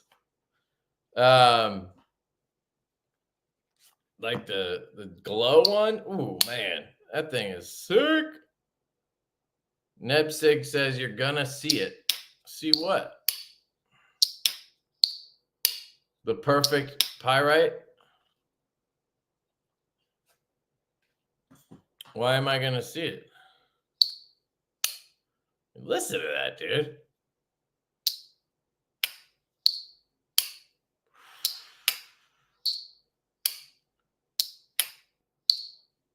I don't know if that comes through, but literally, I don't know if you can hear the sounds, but it's saying, I am the greatest slip joint ever.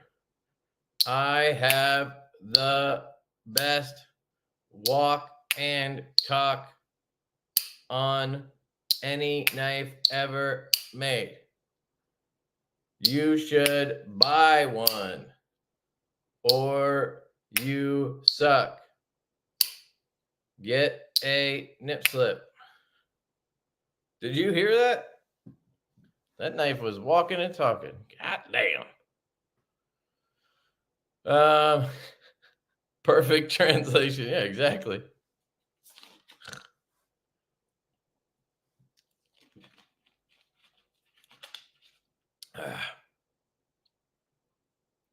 Hell yeah, Roman. Yeah, the only thing I didn't love about the sage grouse slip is it's just really big. Like, for the size of the knife, it's big. I prefer to have it be kind of small, like the knife. Like, this slip from Duty is unbelievable. You guys know I love Northwoods Leatherworks. Troy's work is amazing. This is my favorite slip for the nip slip. It's so compact, and yet it's still got the sex appeal. This one has purple and black, so I use it for both colors, and I just switch it around when I swap the knife out. I switch which is the front. But he's making me another one with glow thread for the black one, so I'll have a dedicated slip for that one. But man, so good.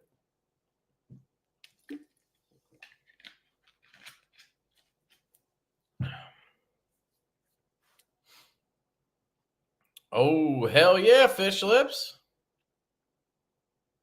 Wait, fish lips? I love it. Nip slip is definitely one of my favorite purchases this year. Hell yeah. Who OEM'd it? QSP OEM'd it. Dude, I was so blown away when we got the prototypes. It was like, holy fuck, this is QSP? Because they made the original stout, and I immediately wanted to use another OEM for the next project. We went to Best Tech for the Buzz. Because I mean, it was good. The stout was good, but I thought it could have been, you know, they didn't want to do, they didn't do belt satins. Like there were certain things they wouldn't do. Now they do all of it. But then when we came back around and they did the nip slip protos, I was like, God damn. You know, I think they would have sold better if we had done 80s and, you know, the usual camo carbon. We were trying to, you know, not have everything be the same. So we wanted to use dark matter, which I actually think it's nice having a little bit of subtle color instead of, you know, full blown. It would look sick, but we got to wait and see if they sell, if we can end up selling most of them or, you know, well enough, then we'll do more and we'll do 80s, but we'll have to see now.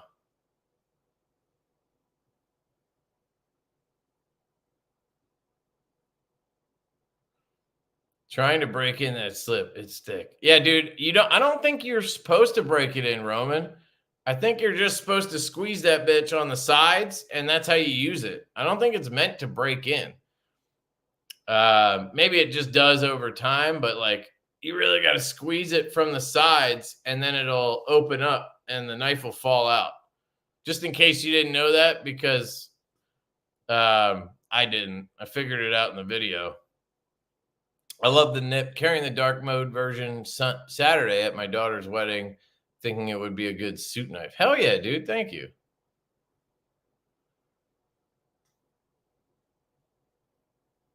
Yeah, I don't know if somebody helped you, dude. Yeah. Sorry. But if you hit me up and let me know what's going on, I'd try to help you. I don't think I have parts for Artisan though. Divo Tallboy completely replaced that junk in the service. Awesome. Love the wire clip. Thank you. Oh, you're welcome, man. No problem. And we're working on a better clip.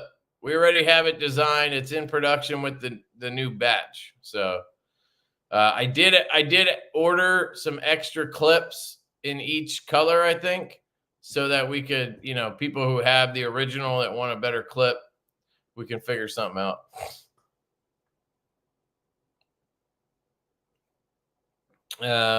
Duty slip is perfect. Got the purple and black. Yeah, it's fucking sick, dude. It's really good.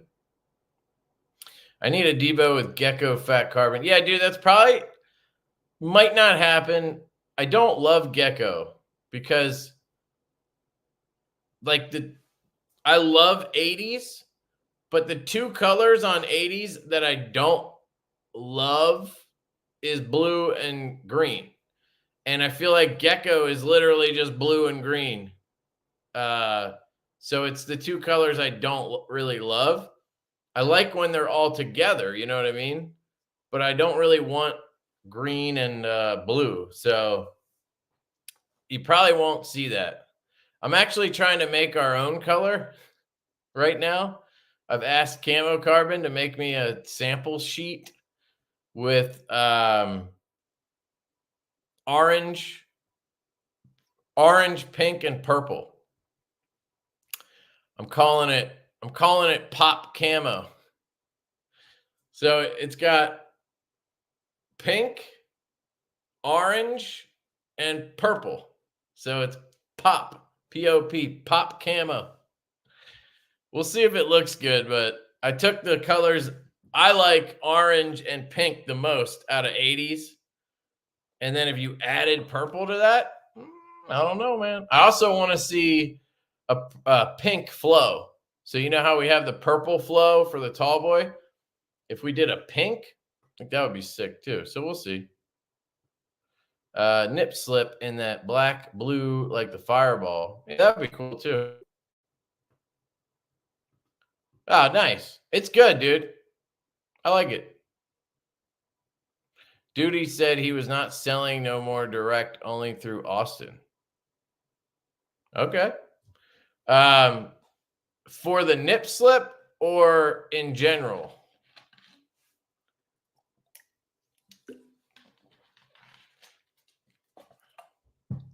For the nip slip or in general? But yeah, they sold pretty quick, his slips, and I think Duty or Austin, somebody was asking like, should we do another run? And I just said, you should just do it through Austin because that's where he's going to sell them and make it easier that way. So I'm glad that they're working together. New clip for my favorite Divo, the tall boy. Yeah, well, we've been getting hammered for tall boys, so people apparently love that knife and want one, which is great. So we reordered right away. We made some changes, like color wise, finishes. We changed some stuff, but mostly the same. And we made some improvements to the knife. So we are changing the clip. We updated the backspacer a little bit. There's a couple other things, just small, CQI, baby. That's how we roll. Hell yeah, Dirty Dan. Thanks, man. What about yellow and green? Yeah, see, I don't love the green. Green on knives is not my thing. I just don't like it. I'll tolerate it on 80s because I love the 80s theme on the carbon fiber, but I don't really want green on my knives. I'm sure there's exceptions, but I'd prefer not to. And yellow, I didn't want to make something that was too similar to this because this already has pink and orange. So basically replace that yellow with purple. And that's what I was trying to create. If you took the yellow and made it purple, that would be the pop camo. So we'll see how it comes out. I love the Flow Party. This is a good one too. I might even like it better than 80s, but I wasn't gonna, make the same thing. What the fuck? Orange, pink, purple. Get out. I'm in. Yeah, I don't know what it'll look like. I Googled it, and basically it's like sunset colors, sorta. So we'll see.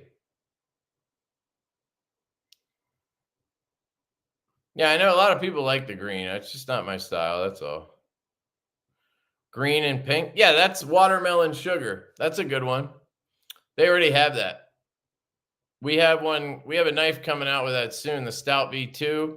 We're doing another drop at Traditional Pocket Knives. He did exclusives, and he did watermelon sugar and 80s and a dark with glow. So those are going to be sick. They're fucking ridiculous. I think that's going to be in December. Yeah, orange is sick. Tall boy XL. A tall boy. Haven't thought about it, but that watermelon sugar is pretty damn nice. Yep. So TRM using a Damatanium. Yeah, that's been out for a while. I think Ben used that on a Jack Wolf like 2 years ago. I like the color idea. Yeah, nice.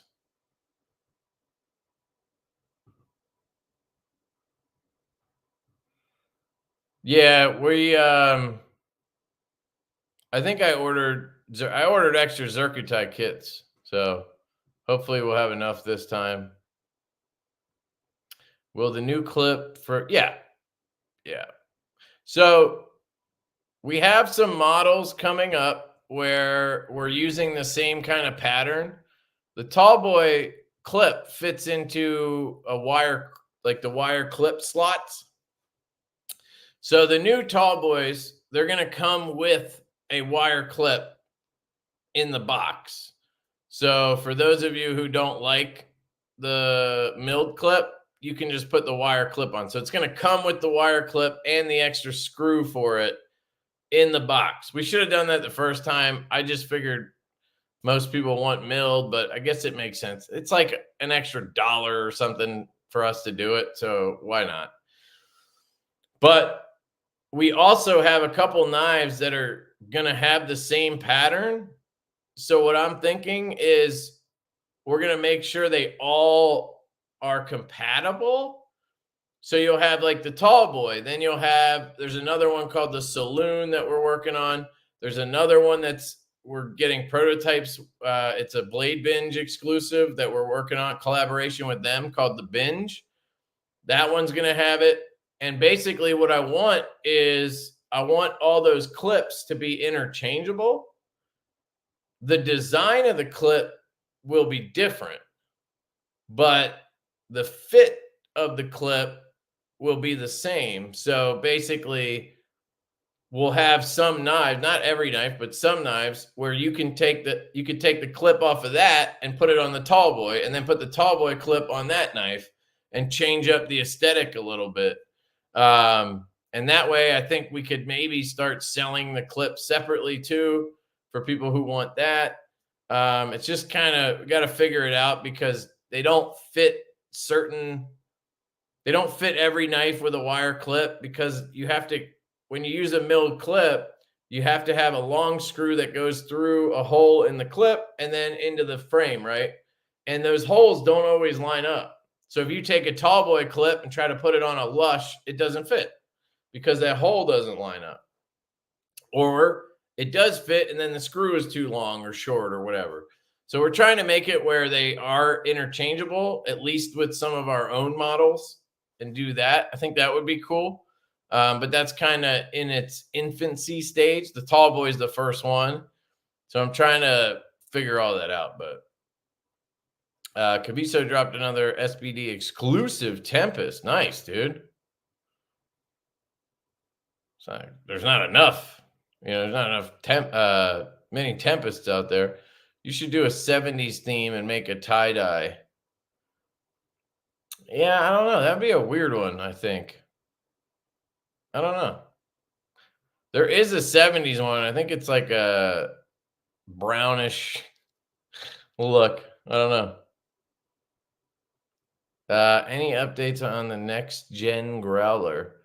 Nope. We have the mini coming soon. That one's almost done.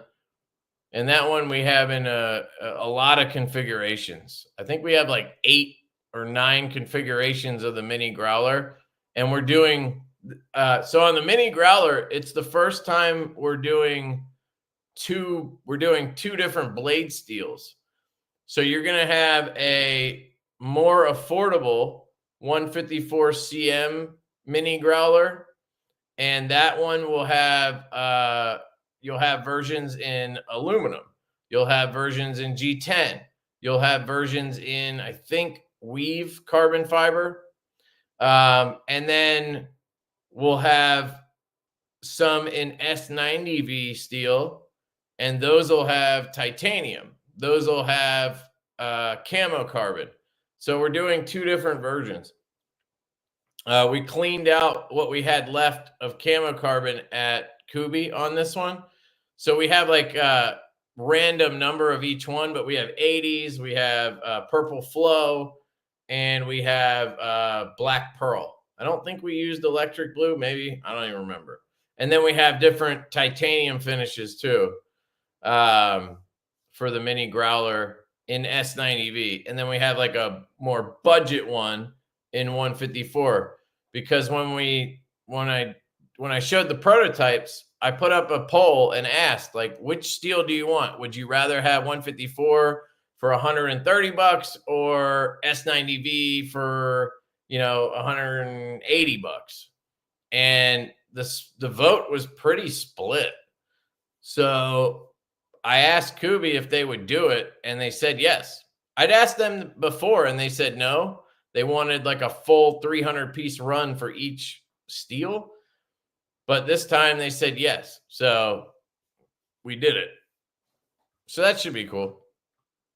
But the next gen growler, I think what you mean is like the premium one, the one we're trying to get made in the US. We're working with Chapman Lake. This is what happens every time. We talk to a company, they get all excited about it. They work on it with us. They give us a quote. They do all this stuff. And then crickets. So I haven't heard anything from Chapman Lake in a couple months. Last time I talked to them, they were having some issues. They were trying to catch up on their own stuff, and then they were going to start working on the prototype.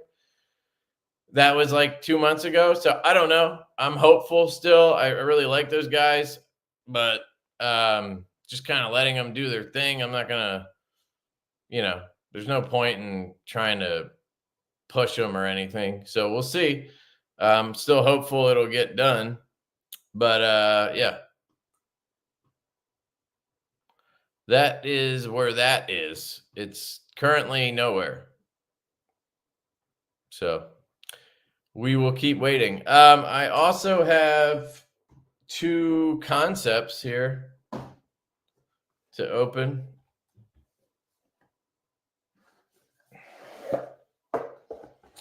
This is a new version of the Loki.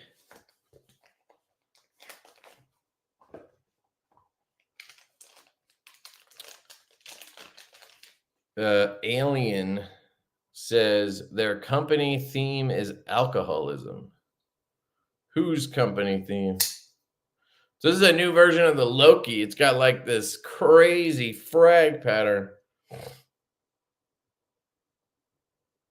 They're making life-saving surgery equipment. Yeah, right? Yeah, I don't know if they do both things all the time or how that works, but whatever they're doing, I hope it's going well. Like I said, I like those guys. It's never easy to get a knife made here, and I going into it, I even was like, yeah, this would be great, and I assumed something would come up. It always does. This is really good. The detent is money on this. It's still got the pretty thick stock. That's the one thing on this knife. I wish they would thin it out. Maybe it's a little thinner. I don't know. Focus, dude. Oh, I just hold it too close, I think. There you go. And a hollow grind would be sick on this, but it's so comfortable. This is an underrated knife. Mad Yoko says, my first knife design will be made by Concept sometime next year. Hell yeah, dude. Congrats. If they made the Stout 2, they fire.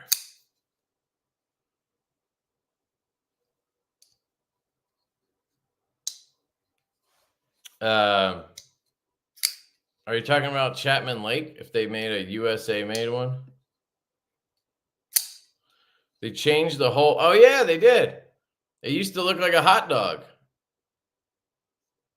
Now it's a big oval. It's nice. Dude, I really do love this knife. I like the first one a lot. People were hating on it, but this thing is excellent. Great size. Very comfortable in hand. I wonder, do you think that they would take stock? Like, what if they didn't, like, what if they made 300 of these and they didn't sell them, right? They sold like 50 and they were like, fuck, we got all these knives on the shelf. Do you think they would take the knives back and like, how can we just make a big oval that'll get rid of the hot dog, right? Like mill that instead and then add milling to the frame. So it looks like a new version, but it's really just the same knives repeated to try to sell them better. That was a dumb statement, but that would be funny. I mean, they'd have to refinish the blade and everything, but they wouldn't have to remake the knife. It is small, Rolf. It's pretty small, but fits my hand perfect. It reminds me of like a Oz Machine Company Roosevelt size, or like a F5.5, but actually more comfortable because you have a full choil.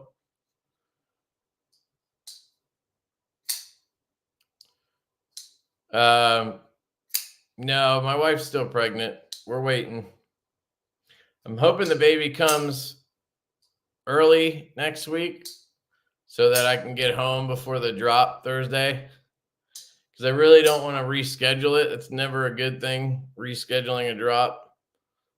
And I don't want to put up I guess we could just put up a disclaimer that says, you know, Kev's wife's having a baby. He can't ship these until he gets back in a couple days. I don't know. We'll see. Man, this is really good. Now, I'm really excited about this other knife. If you guys want to guess what it is, you can. Take a guess. We'll see if anybody can get it.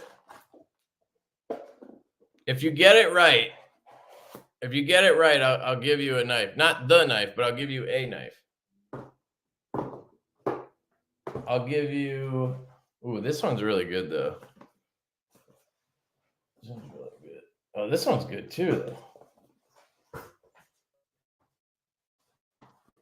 Here, let me see. Hold on. Slow down, guys. Just so you know, it's completely up to me. But I'll give away this Ventnor to whoever guesses what the knife is. Oh, somebody already got. Damn it. Damn it. It was too easy. It was too easy. Let me make sure nobody else got it first. Nope. David got it. It's the Baba Yaga.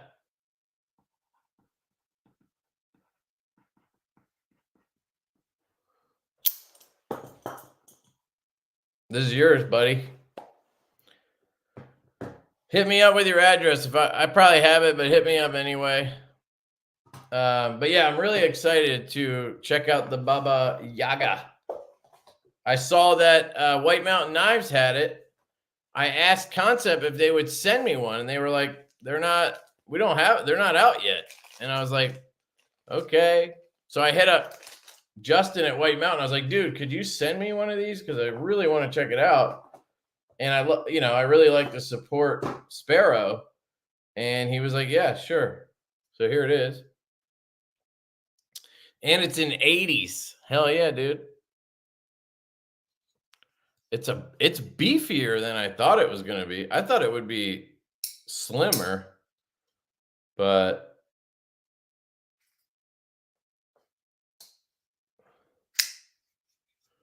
I think it's a good looking knife.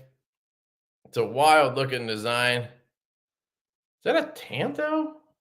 Almost has another tip. Look at that. Almost has another tip there. That's what she said, but I don't know.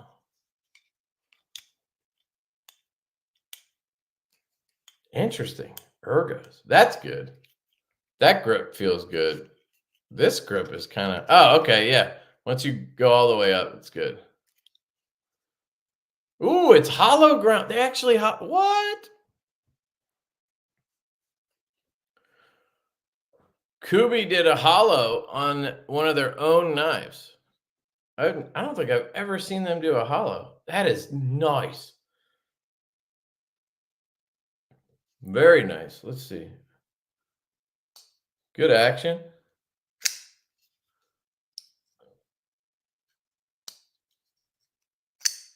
You got a lot of blade there. I kind of wish it had a hole.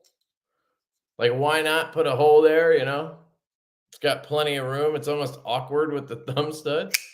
Ooh, it does crack out of there, though. Somebody said, damn, that's ugly. I think it's cool, man.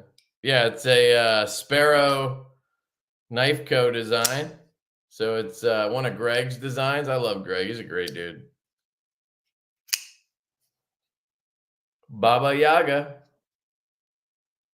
20 CV on this bad boy. Look at that inlay, too. Let's see how good they did on the inlay. It's pretty good. I mean, there's definitely... It's not Riot, but it's pretty good. Yeah, it's done well. Dead centered. Thumb flick is excellent on this thing.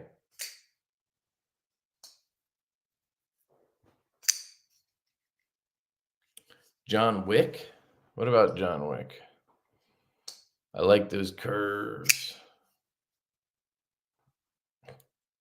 You don't like it, man? I love it. I think it's great. Road is underwater. I just went car jet skiing. Jeez. Stay safe, man.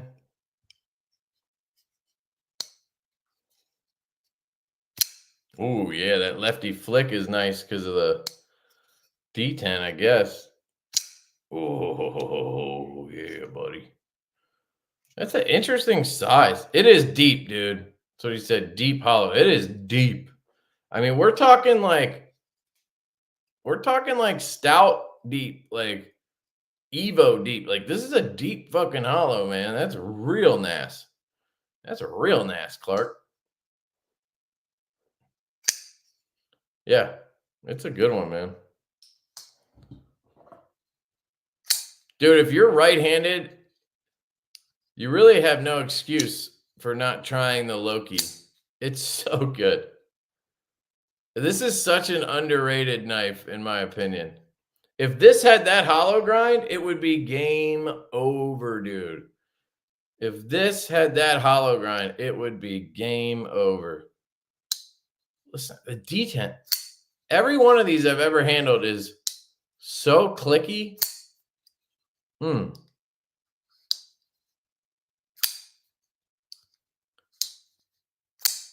Yeah, it does have thick blade stock. But I think they might have thinned it out. I don't know. I remember it being a little more bruisery before. This one too. Maybe you were talking about this one.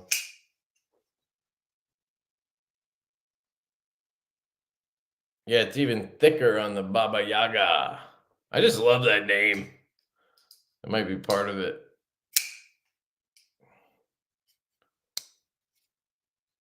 J EO says you're gushing on it. This one? Yeah, dude, it's fucking sick. You should try it. I just think the ergos are perfect. You know what it reminds me of ergonomically? Check this knife out. Here's a throwback for you. Great knife. Bridgeport 395, baby. This is a V2. Now, this does have the hollow. I don't know if you can see it. Look how thin that fucker gets. Yeah, buddy. And this is that Black Dunes fat carbon.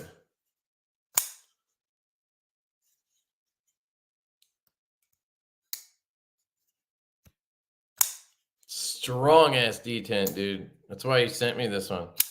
I haven't talked to Garrett in a while. I hope he's doing well. He had some really dope designs. He had the he had another one, was it the 1848 or something like that, came out not too long ago. And I think he has a Kubi design. So strong. Beautiful knife. I love it. I also have these two that came in. So this is the Aurora knife and tool truffles. I think I showed this before, but I also have the dark truffles. So this is the dark truffles. It's got like a black wash tie handle. And then different kinds of Timascus, which is interesting. You have like the sort of stripy kind on the pivot collar. And then you have like the nice kind. That's Zircuti on the clip. So you have Zircuti on the clip and then Timascus on the collar, or Mokutai. It's clearly not as good material here. And this is like amazing material. It's kind of wild to me.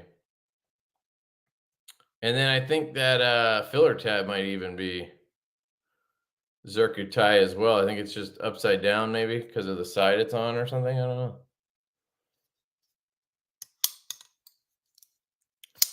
What kind of name is that? What, truffles?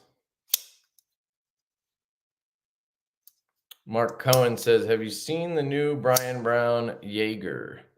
Very deep hollow. Yeah, I mean, I've had Jaegers. I doubt it's much different than the, I think it is a V3, right?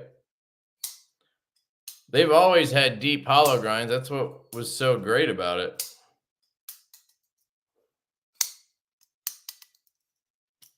So yeah, I got those in. And the last knife, I think, is this. This is the Fesio knife. I don't even know if it has a name. I think they did give me a name and I forgot it already. But this one's much better than the first one. I kind of ripped the first one. And you know what? Credit to Fesio, because they took it well. Because I was like, I just don't like this knife. I think you could get so many better knives for less money. Like it feels like when I handled that first knife they sent me, the Cougar, I think it was, I basically said, it feels like you're 2 years behind. Like the knife that they sent, it felt like for 50 or 60 bucks, like there's so many good knives you can get for that price now. And it just felt like something you would get years ago with just G10 and Proud liners and D2, you know? This one's a bit better, I would say. It's got a little bit of, you know, design flair to it. This one's in 14C. G10. Nothing crazy, but good forward finger choil. It's got good action. That's the other thing. It feels sturdy. It's got good action. The detent's almost too strong, but I'm sure it'll break in.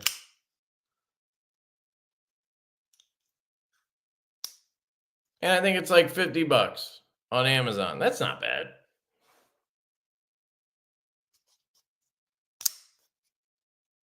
Pretty good. You said Kubi, but it's concept for the Baba Yaga. Kubi still did not do the hollow grind. It was concept.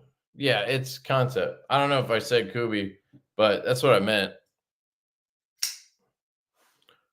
Obviously, concept did the hollow grind on here. But what do you mean Kubi still did not do the hollow grind? What does that mean? Still did not do the hollow grind. I've seen them do hollow grinds on their own stuff. But yeah, this is a little bit of a chunker. It's a thick boy in the pocket, you know what I'm saying? But it is nice. It's comfortable. You could get some work done with this and your hands wouldn't get all tired, you know, because it's got plenty of meat on it. But the thing I love about Greg from Sparrow is his designs are all different. They're all like wildly different, unique. He's got knives that are really thin and you know, more gentlemanly. Then he's got big, you know, thick boys like this. He's got, you know, the Strix, which is a like great design for me. He's got all types of stuff. The one that he does a lot of customs on now, I love it. I really want to get one of those production ones. But yeah, this is solid. I forget what it's called. Is it called the Tengu? The one that he's been doing a lot lately? I really like that one. Got so many knives here now. I got to put them all somewhere. These are nice. I really like this colorway.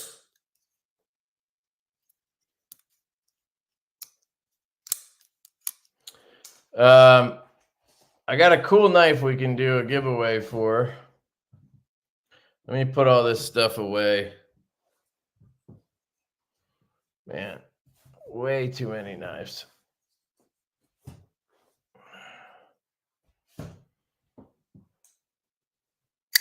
Dude, this thing is gorgeous.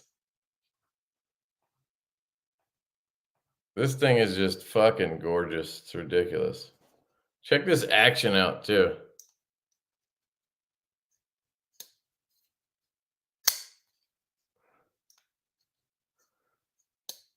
I mean, and the clicks.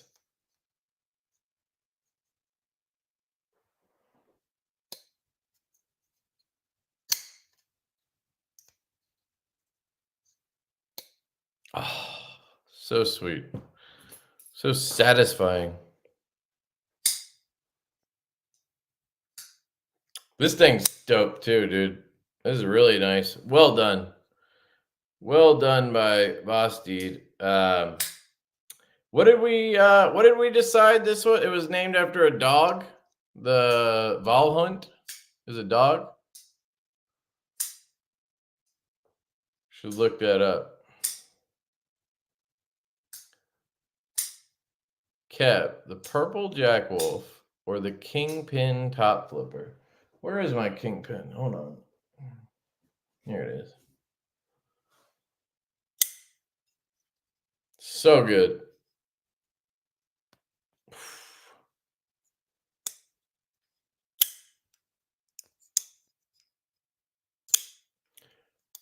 That's a tough one, man. That's a tough one. So you're saying this one or this one?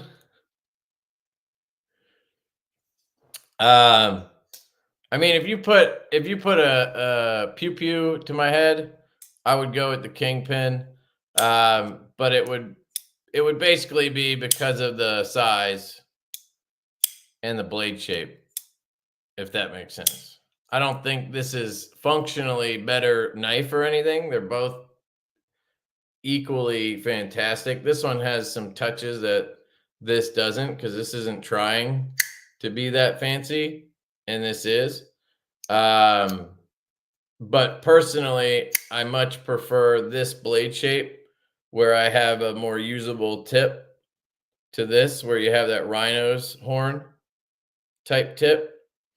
And then I much prefer a 3-inch blade versus, or 2.75 versus 3 1/4 or whatever. And this is a lot thinner. So if I'm going to carry it every day and all that kind of jazz, then I'd rather have the Kingpin. Does that make sense? But if you're asking me which one's better, I'd put them equally. They're both fantastic. This comes in a bolster lock now. This is the better EDC knife. That's the way I would put it.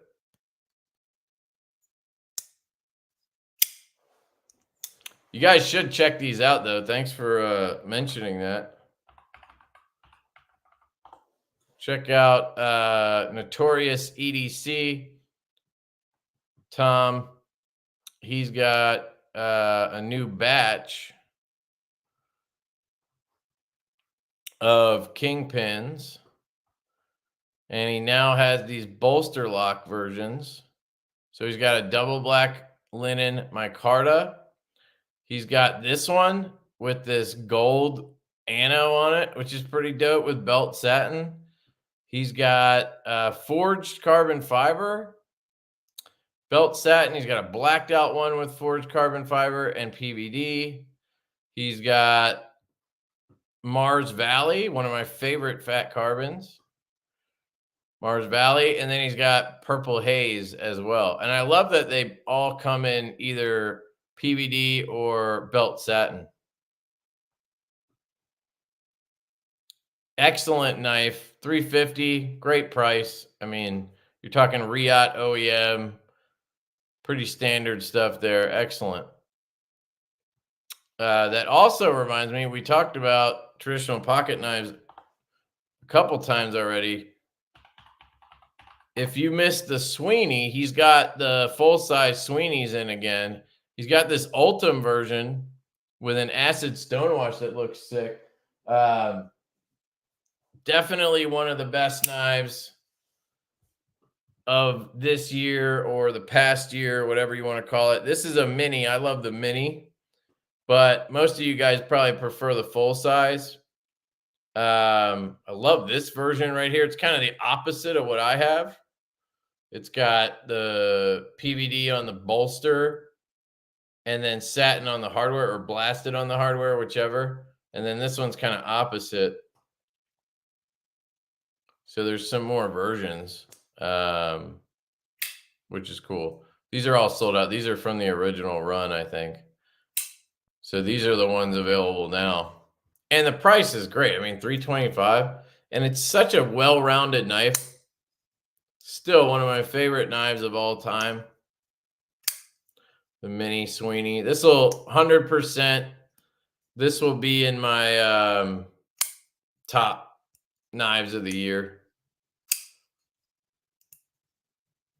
Easily a top 3 knife this year, if not the best.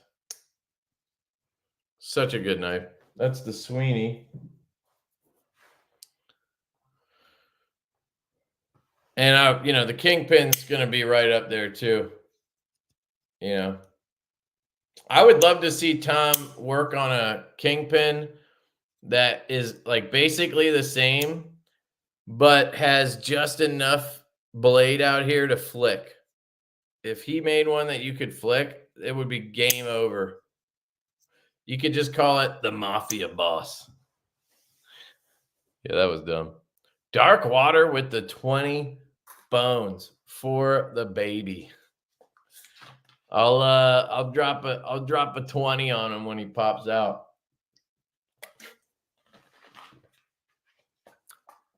Thank you, sir. I appreciate you very much. Thank you, thank you. Right on there, Kepicus. What's a Kepicus? What's a Kepicus? I don't know. Am I supposed to know what that means? I'm sorry. Is that like something backwards?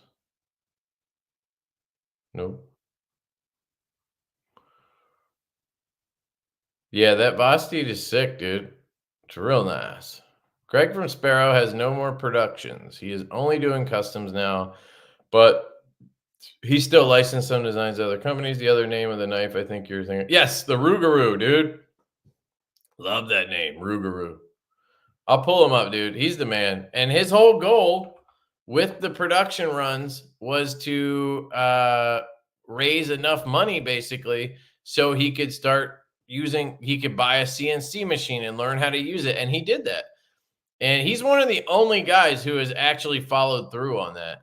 Most of the guys who do the production runs saying they are doing it to fund stuff, they end up just doing more production runs because they know they can just keep making money, which I get. Totally get it. But he's one of the only guys who was like, nah, I'm just going to stop. I'm going to actually make them partially CNC now. That's what he does. I think that's really cool. It is this one.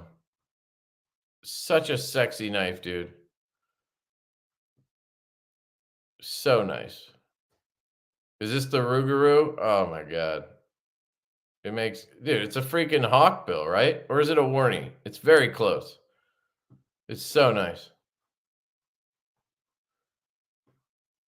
Yep, Rougarou, you're right. I even have a shirt with it on there.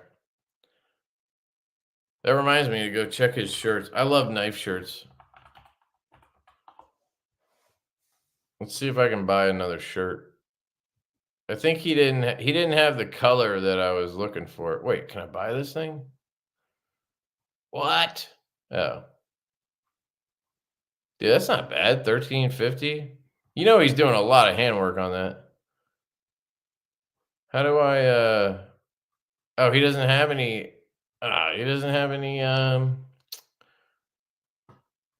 apparel anymore.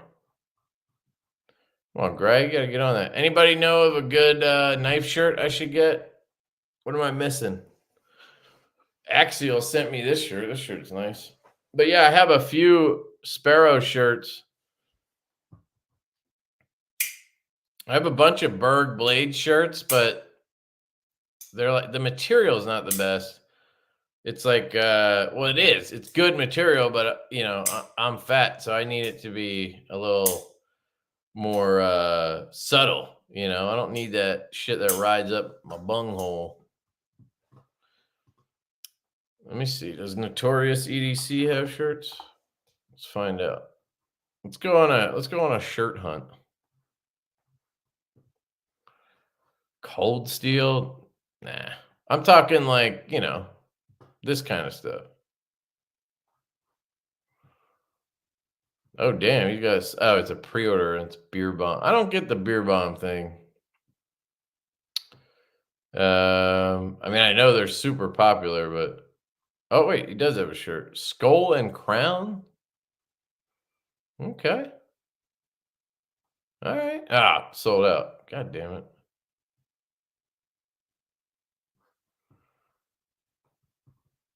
Damn. What else did we open? Uh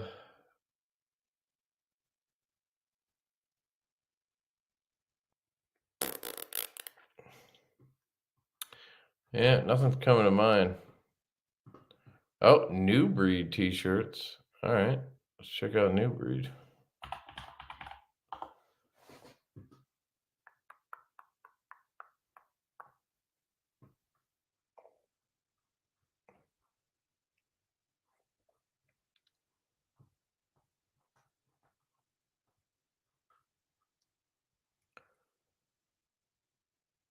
Front, back. That picture really throws it off.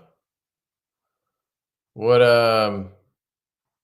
50 jerseys, dry power, 50/50 cotton poly, short sleeve t-shirts. That's actually not a bad combo right there.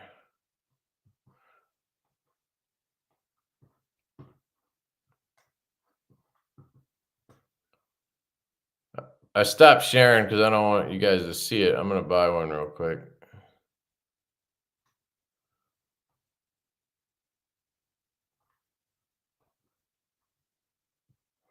Dude, this dumb shit.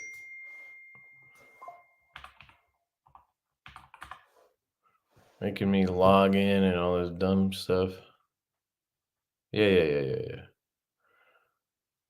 Free shipping, dude? What's wrong with you, Loot? You making any money on this? Probably not. Boom. All right, I ordered that one. What else you got? McNeese. I don't have a McNeese. I don't want to buy a shirt from somebody I don't like, you know.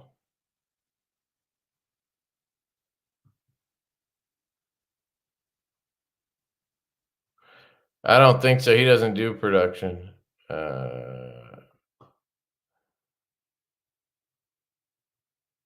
Jay, I missed the sack shaking. The old sack, dude. I found some sack stickers. I gave one away last time. It was the last one. Thanks, dude. That's great.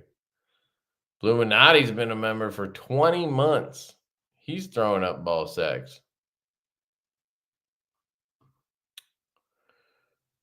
A Riot Ruguru, dude? Fuck yeah. Yeah, we're starting to work with Riot now, too. Finally got to connect with them. Their wait times are supposed to be down. Their pricing is excellent compared to Best Tech. It's fantastic. So we can get, I mean, essentially better knives, or at least on par at the very least, for less. Are you kidding me?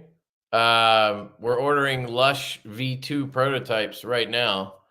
So there's going to be we're doing a Lush with in like an internally mounted clip, internally mounted insert, and Riot made. It's gonna be fucking sick, dude. I'm really excited about it. We updated the flipper a little bit, hoping it comes out as good as I think it will. We'll see, but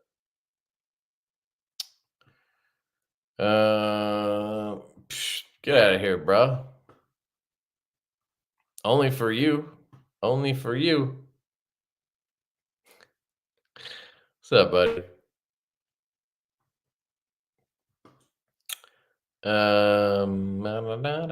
That reminds me, on the Lush thing, I wanted to get one made left-handed. I wonder, should we prototype that, or does that not matter?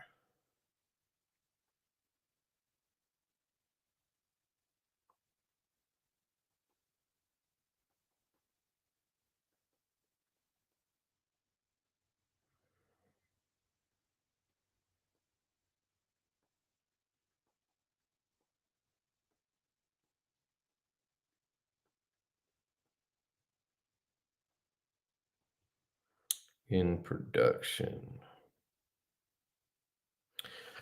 See, I'm glad you guys reminded me of that, because we just ordered 6 prototypes from Riot, and I didn't even think about lefties. So, I mean, obviously, we talked to them about it. They will do a small run of lefties, but I didn't think about it for the prototypes. So, anyway, maybe we should wrap it up. I showed you all the knives I have. And yeah, we talked about stuff. Oh, I do have, hold on, I got a couple other things, actually. Then I'll wrap it up. I got the TACCOM, the Unnamed. This thing's sick. These are available right now. Speaking of best tech, these are in Magna Cut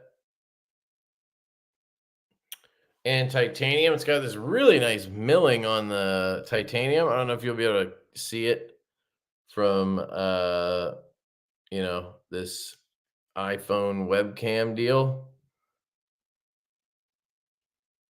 I don't know why I suck at that, but I do. There you go. You can kind of see it. See the lines in the tie? It's really nice.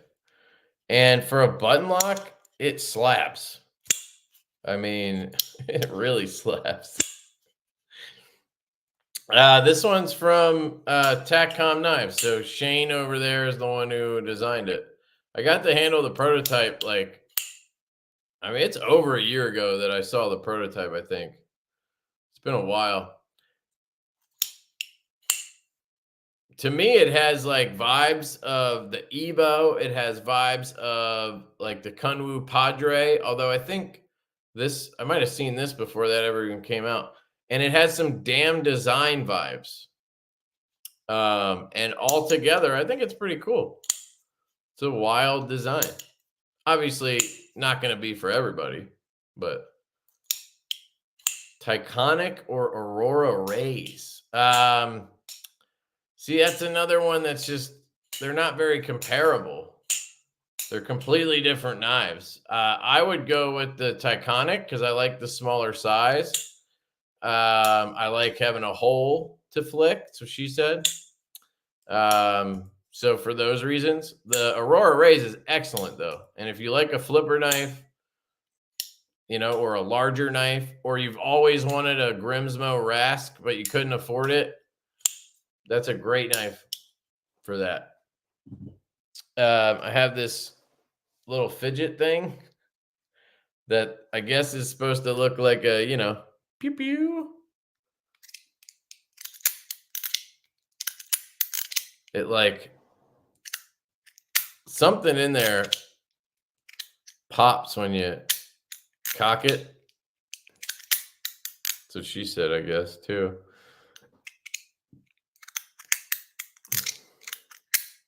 Oh, there, you can see it. That thing. Hold on.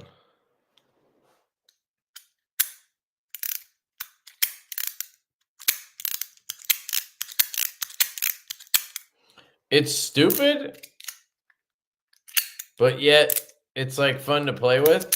So I can't really talk shit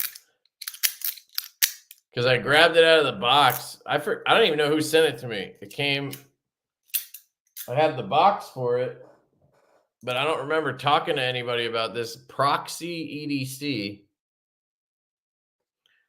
It's a fidget. Usually there's a certain dealer who sends me fidgets, but that's not who sent this. Some random shit. But it's actually pretty fun. I have this. This is one of my favorite things on the planet. Now, it's less interesting now because now basically everything I own runs on a USB-C. But before, when I had, the previous iPhones and, other shit, I would need a Lightning. I would need like a micro USB and then a C and then a, and it was just annoying. But this is from a company called Rolling Square, and I've shown these before. It's called the In Charge, and I have a link and I have a 20% code for this website. It's just, I think it's LeftyEDC 20. I'll throw it down there if you guys are interested, if you need a cord. But if you have a lightning cable thing and something with USB-C and something with USB-A, this thing is like unbeatable. It lets you plug in anything you need so easily. So it has this cover on it, and you can get this in like 6 foot, 10 foot, or the small ones. And then it has a and a lightning, and then you can pull these off, and there's a C underneath on each side. So basically you can go A to C, you can go A to lightning, you can go C to C or C to lightning.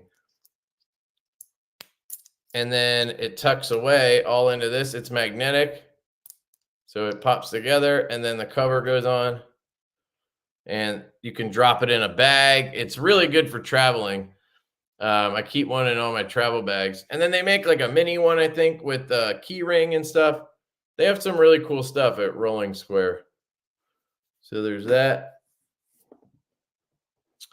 And then if my wife thinks flicking my knife is bad, just wait till I get one of those. Yeah. Yeah, and your kids. My kid loves it. And then Woobin sent me this flashlight. This is the Woobin X2 Pro. And according to the Kickstarter, they raised over $300,000 on this. They had over 1,000 backers on this Woobin X2 Pro flashlight. It's fucking insane to me because I really don't like it. I'm trying to figure it out, I should say. I haven't quite gotten the point of it yet. So you have this light on the front that you can raise up and down like 20 degrees. It's very minimal. And it's kind of hard to do. So that's weird. Then you have a bunch on the front, right? And so you have this switch right here, right? And it has a wheel on it. And then you have another switch here to pick which light you're going to use. So for instance, you have this light in the front. You have this light here. Oh, there's a way to see this one. They changed this to UV. So there's a UV option now because they got enough backers instead of RGB, which makes way more sense, but still. There, that's how you switch back. And then you use the wheel to go brighter or dimmer, which is interesting. So the wheel adjusts the brightness, which is kind of cool, I guess, right? So now bear with me. I'm going to go up to the main light. And the way this one works is, again, you use the wheel. And I guess this is as dim as it goes. And it's just using the one on this side.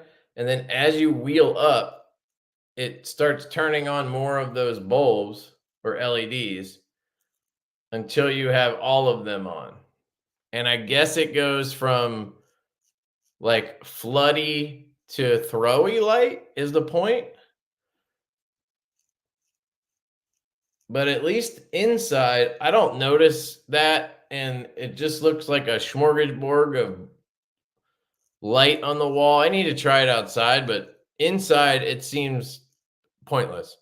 And it's really hard to use. And how do I get low? Like, how do I get it? This is still pretty bright. Like, what if I want like moonlight or something? Can I hold for moonlight? Probably. Nope, didn't work.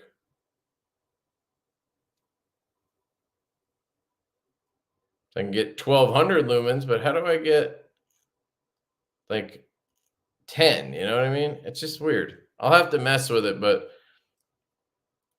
and then you can lock it, which you have to because you have this button on the side as your button. If you have that in your pocket, you're gonna hit this. I don't know. I'm not seeing the appeal here, but apparently people wanted this, like, instead of the original one had like a button on the front that controlled everything. And I guess some people don't want that. They want like a wheel to adjust everything, but I feel like the way they did it isn't perfect. And then this has it has a thing so you can put batteries in instead of, it's not an internal battery. Let me see if I can remember how to do it. It's very stiff.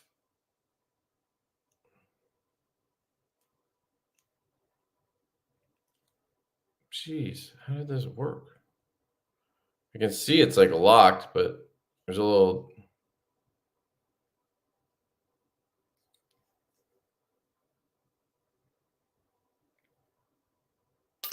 Oh. Okay, hold on. Let me try that again. But it says it's locked. Clearly not.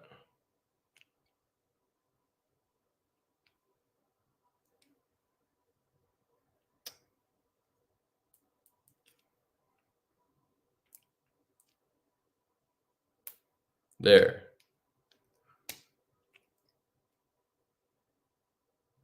Okay.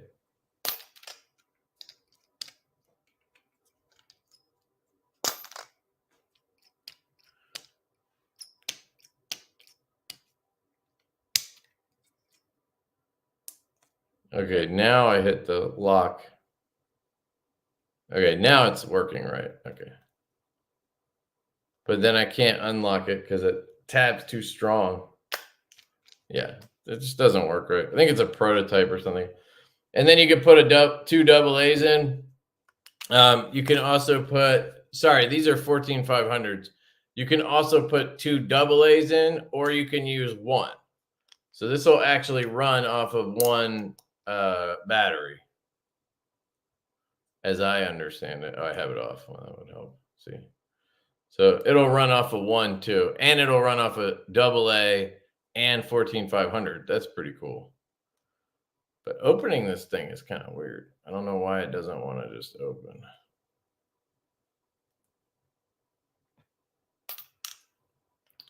That switch just needs to work, and it doesn't. There, I'll leave it on unlocked so that we don't have problems. But then it doesn't want to shut when it's on.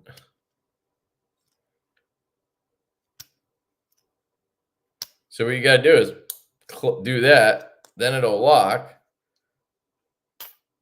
But then what's the point? Because it says locked, but it's not. It's silly. Anyway, so that's the Woobin X2 Pro. Got to learn more about that, but not a huge fan. Yes, Mick, I have one. The only downside to it is you don't have precision locating. So you can't track it to like a 1 foot area. You know what I mean? Like if you leave it somewhere, it'll alert you and say you left your whatever behind, right? And you'll kind of have an idea of where to go. But it doesn't have precision tracking like an Apple Air tag does. Only Apple can do that, apparently. So that's the one downside. I know that might be important to some people. Some people it doesn't matter. You just want to know that it's, you know, in the vicinity of whatever, or that you left it behind or whatever. And I think they have new versions where you can replace the batteries now. They have 2 different versions now, or they did on Kickstarter. I don't know what's available or whatever. They also sent me their headphones that are really good, the Arias. I have them over there. They work really well, and they're not the ones that go in your ear canal. They have these little silicone hooks that hook in here, and they actually work really well. Sounds good. But I've been rocking the new AirPod 4s, and they're amazing, dude. They have noise canceling, transparency mode, all that shit. $180. And they're the standard shape. So they don't have I don't like stuff in my ear canal. So I've been waiting for them to come out with new AirPods that have all that stuff with the regular design. And then I got this case from ESR. It's titanium, or, you know, it's probably grade 1 titanium, but it's pretty cool. And it's super strong magnetic right there. And they'll charge now on a MagSafe. So you can put your AirPods on any magnet. It'll charge on an Apple Watch charger, any MagSafe charger, Qi charger, or you can just put in USB-C. But I really like that feature too. All the updates Apple did this year were great. All right, last one. This is the Pathfinder. This is a new custom flashlight from CWF and Viking. I think it's Viking EDC out of I think they're in Norway, but I'm not positive. But it has 2 LEDs. And I originally thought that one was an amber secondary, but it's actually a 2200K LED. So it's just super low color. So that's why it comes off basically amber. But it's essentially, I think, what people call a mule. So there's no reflector or anything. It's just the LED and then the glass. And they call it a walking flashlight. So basically it's meant for when you're like out on a walk or something, and it's just super floody. Like you turn it on and your whole like peripheral is covered, but it doesn't go very far, if that makes sense. So you have, this is the low, this is the very low, the 2200K, and you get 3 settings on each. So that was the medium, this is the high. And then you have, this is like, you can't even see it. I don't know what they were thinking, and you can't program it as far as I can tell. But this is actually on right now, I believe. Although, maybe not. Yeah, I think that was on. And then you have medium and high on the regular 5000K light too. I think the battery's dying. I'll swap the battery out.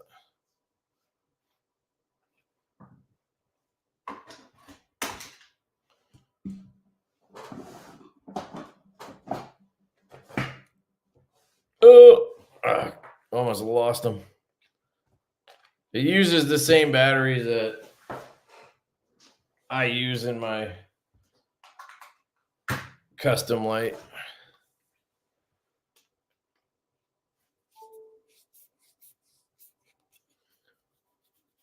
So try that again. So here's the low.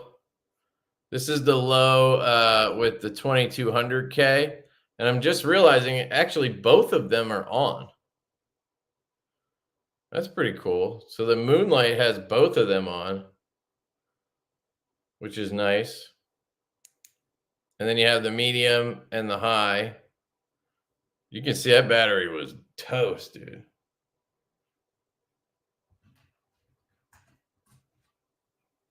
Let me see where it was at.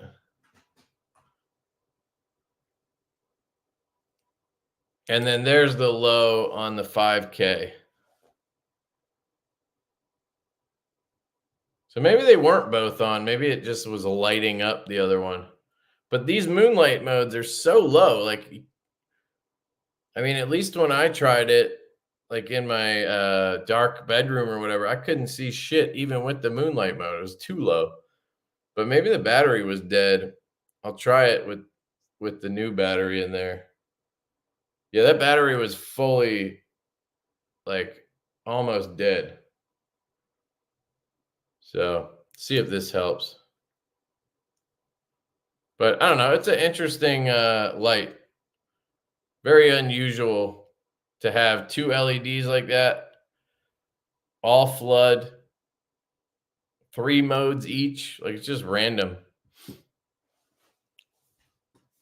All right, let's do that giveaway. So here's the knife we'll give away. This is a arc form saber. This one around pass around and whatnot. It's in Ultim and 20 CV.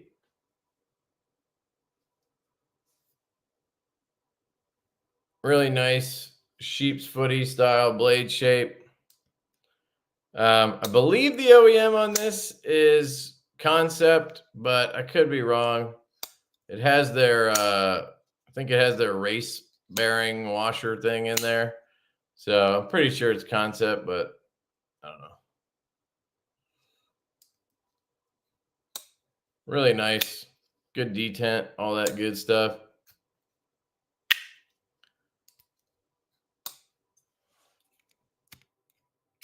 All right, let us get this done, baby. StreamYard giveaway. I don't know what hashtag we should use. Let me think.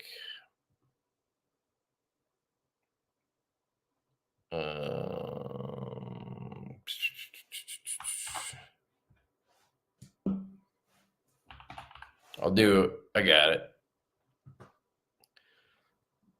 We'll do hashtag baby, because hopefully I'll have another one by the time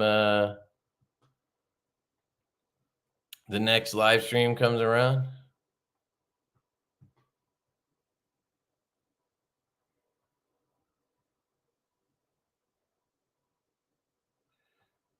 Does it ring loud?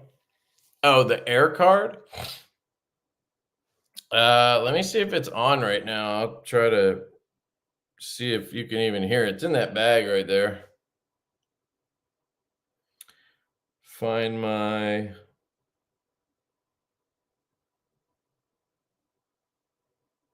So there it is.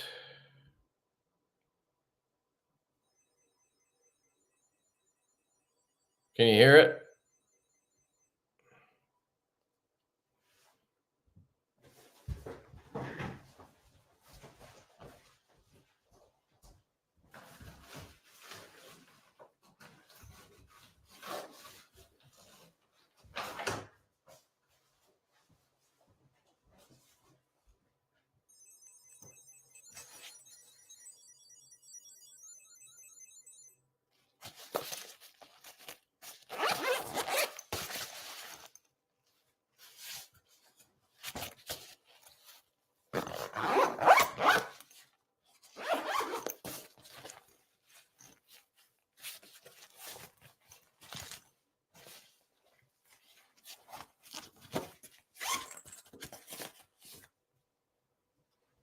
So here it is, Mick.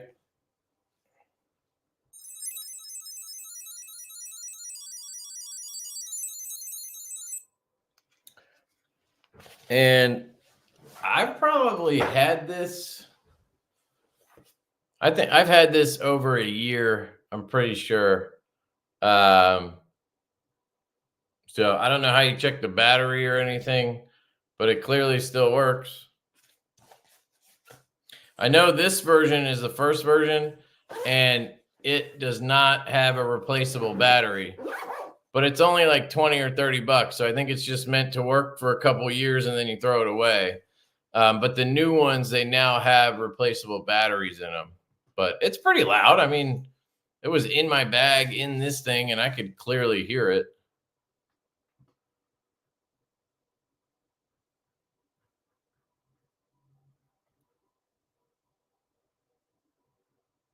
Yeah, dude, no problem.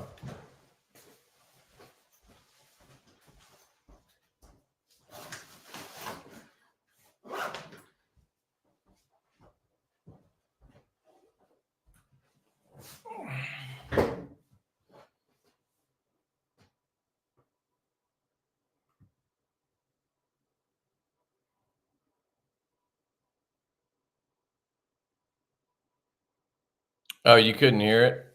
It's pretty loud. I mean, it's not like crazy, but definitely loud enough for trying to find something if you were in your house or work or something like that. It's called an air card, Grizzle. I'll put a link to their website in the chat again. It's called Rolling Square. I have a code for 20% off. This is their website. So this is that new version of this thing with all the cords. They just sent me a couple of these. I haven't gotten them yet, but they have a new version that goes on your keys, so it's even smaller, which is good because honestly, at this point, I feel like most people literally just need a C to C, but I think this does have all of them. They're kind of becoming obsolete, I think. Like, don't really need all those connections anymore, you know? Shadley. But that's that. But then they have these air card things. So let's see, tracking. So they have the air card. That's the one that I have. It's the older one. It's $39.90. And it just hooks up to your Find My whatever shit on your phone. And then you can throw it in a bag or wherever. And it's as slim as a credit card. Like, you could put it in your wallet if you have a normal size wallet. I have a very slim wallet, so I wouldn't do that. But it's made out of aluminum. It's CNC machine. It's pretty slick thing. And it definitely works because I get whenever I leave my bag somewhere when I'm I'm at a show, it'll always say your bag was left behind or whatever was left behind. It doesn't do it much when I'm home because it knows this is my house, and if I leave it here, it doesn't trigger anything. But now they have this one. This is the Air Card E. So this one's 30 bucks, and I guess it's available on Amazon. And it has, so they might have made it louder.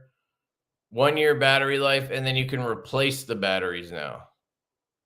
So that's the different. And that was the other thing. It also does double as a business card, which is cool. So, oh shit. I thought I was sharing. What the hell? Hold on. Let me go back. I'll show you.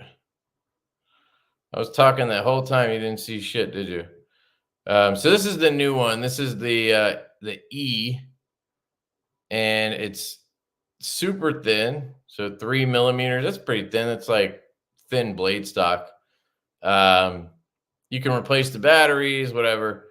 But now, sorry, the one I have does it too. It has a QR code on it, basically, and you can set up on an app. You can set up all your info. So it works as a business card. Somebody can scan the QR code, and then they get your phone number, your email, your whatever you want to put on there, your socials. It's kind of a cool extra feature to have on the card.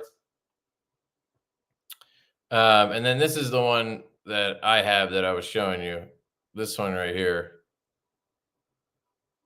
And then this is the, I think there's one other one. This is the pouch. No, there was I thought there was another like little tag one, but maybe it's not available yet. So anyway, and then these are the earbuds I was telling you about. I mean, for what you pay, I mean, 150 bucks, they're really good. I would get AirPods, but if you use my code 20% off, that's pretty damn cheap. What's that, 30 bucks off? It's a pretty good deal. And then here's all the cables. They're like 20, 30 bucks, but they're really good to have around. I have them all over the place. All right. Anyway, I will pull the winner. Sorry. This turned into a tech episode. I randomly dabble in tech stuff because I'm interested in it. I use it all the time, so it makes sense. But yeah. Let me share this again. So we got 71 entries, and we'll pull the winner.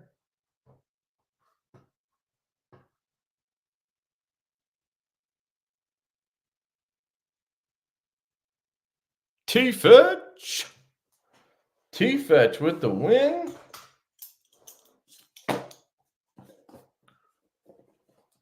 T-Fetch. Oh, it's so nice to have the fine tip point with this. Oh my God.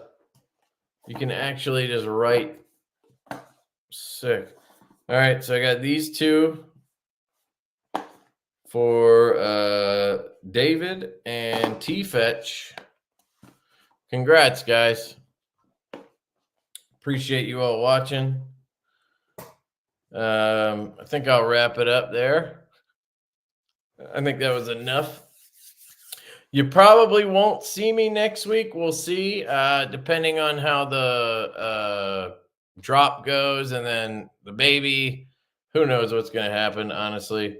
So you might see a live stream. Most likely you won't, but know that I appreciate you. I love you guys. T-Fetch, shoot me an email before I leave. Let me make sure I give you my email. I think I have it already, but shoot me an email with your address. I'll get those out to you. I think David already emailed me, so thank you, sir. Live from the hospital. Yeah, hell yeah, dude. I'll do it. Hey, last time, I remember specifically when I was at the hospital when my daughter was born, I was wearing a Blade HQ shirt, and one of the nurses asked me about it. They were like, are you like into knives or whatever? And her husband, it turned out her husband was really into knives, and he watched Blade HQ like YouTube videos and shit. So that was kind of cool. So anyway, I love you guys. I will catch you later, and hope you have a great day. If I don't talk to any of you, have a great weekend, and peace out.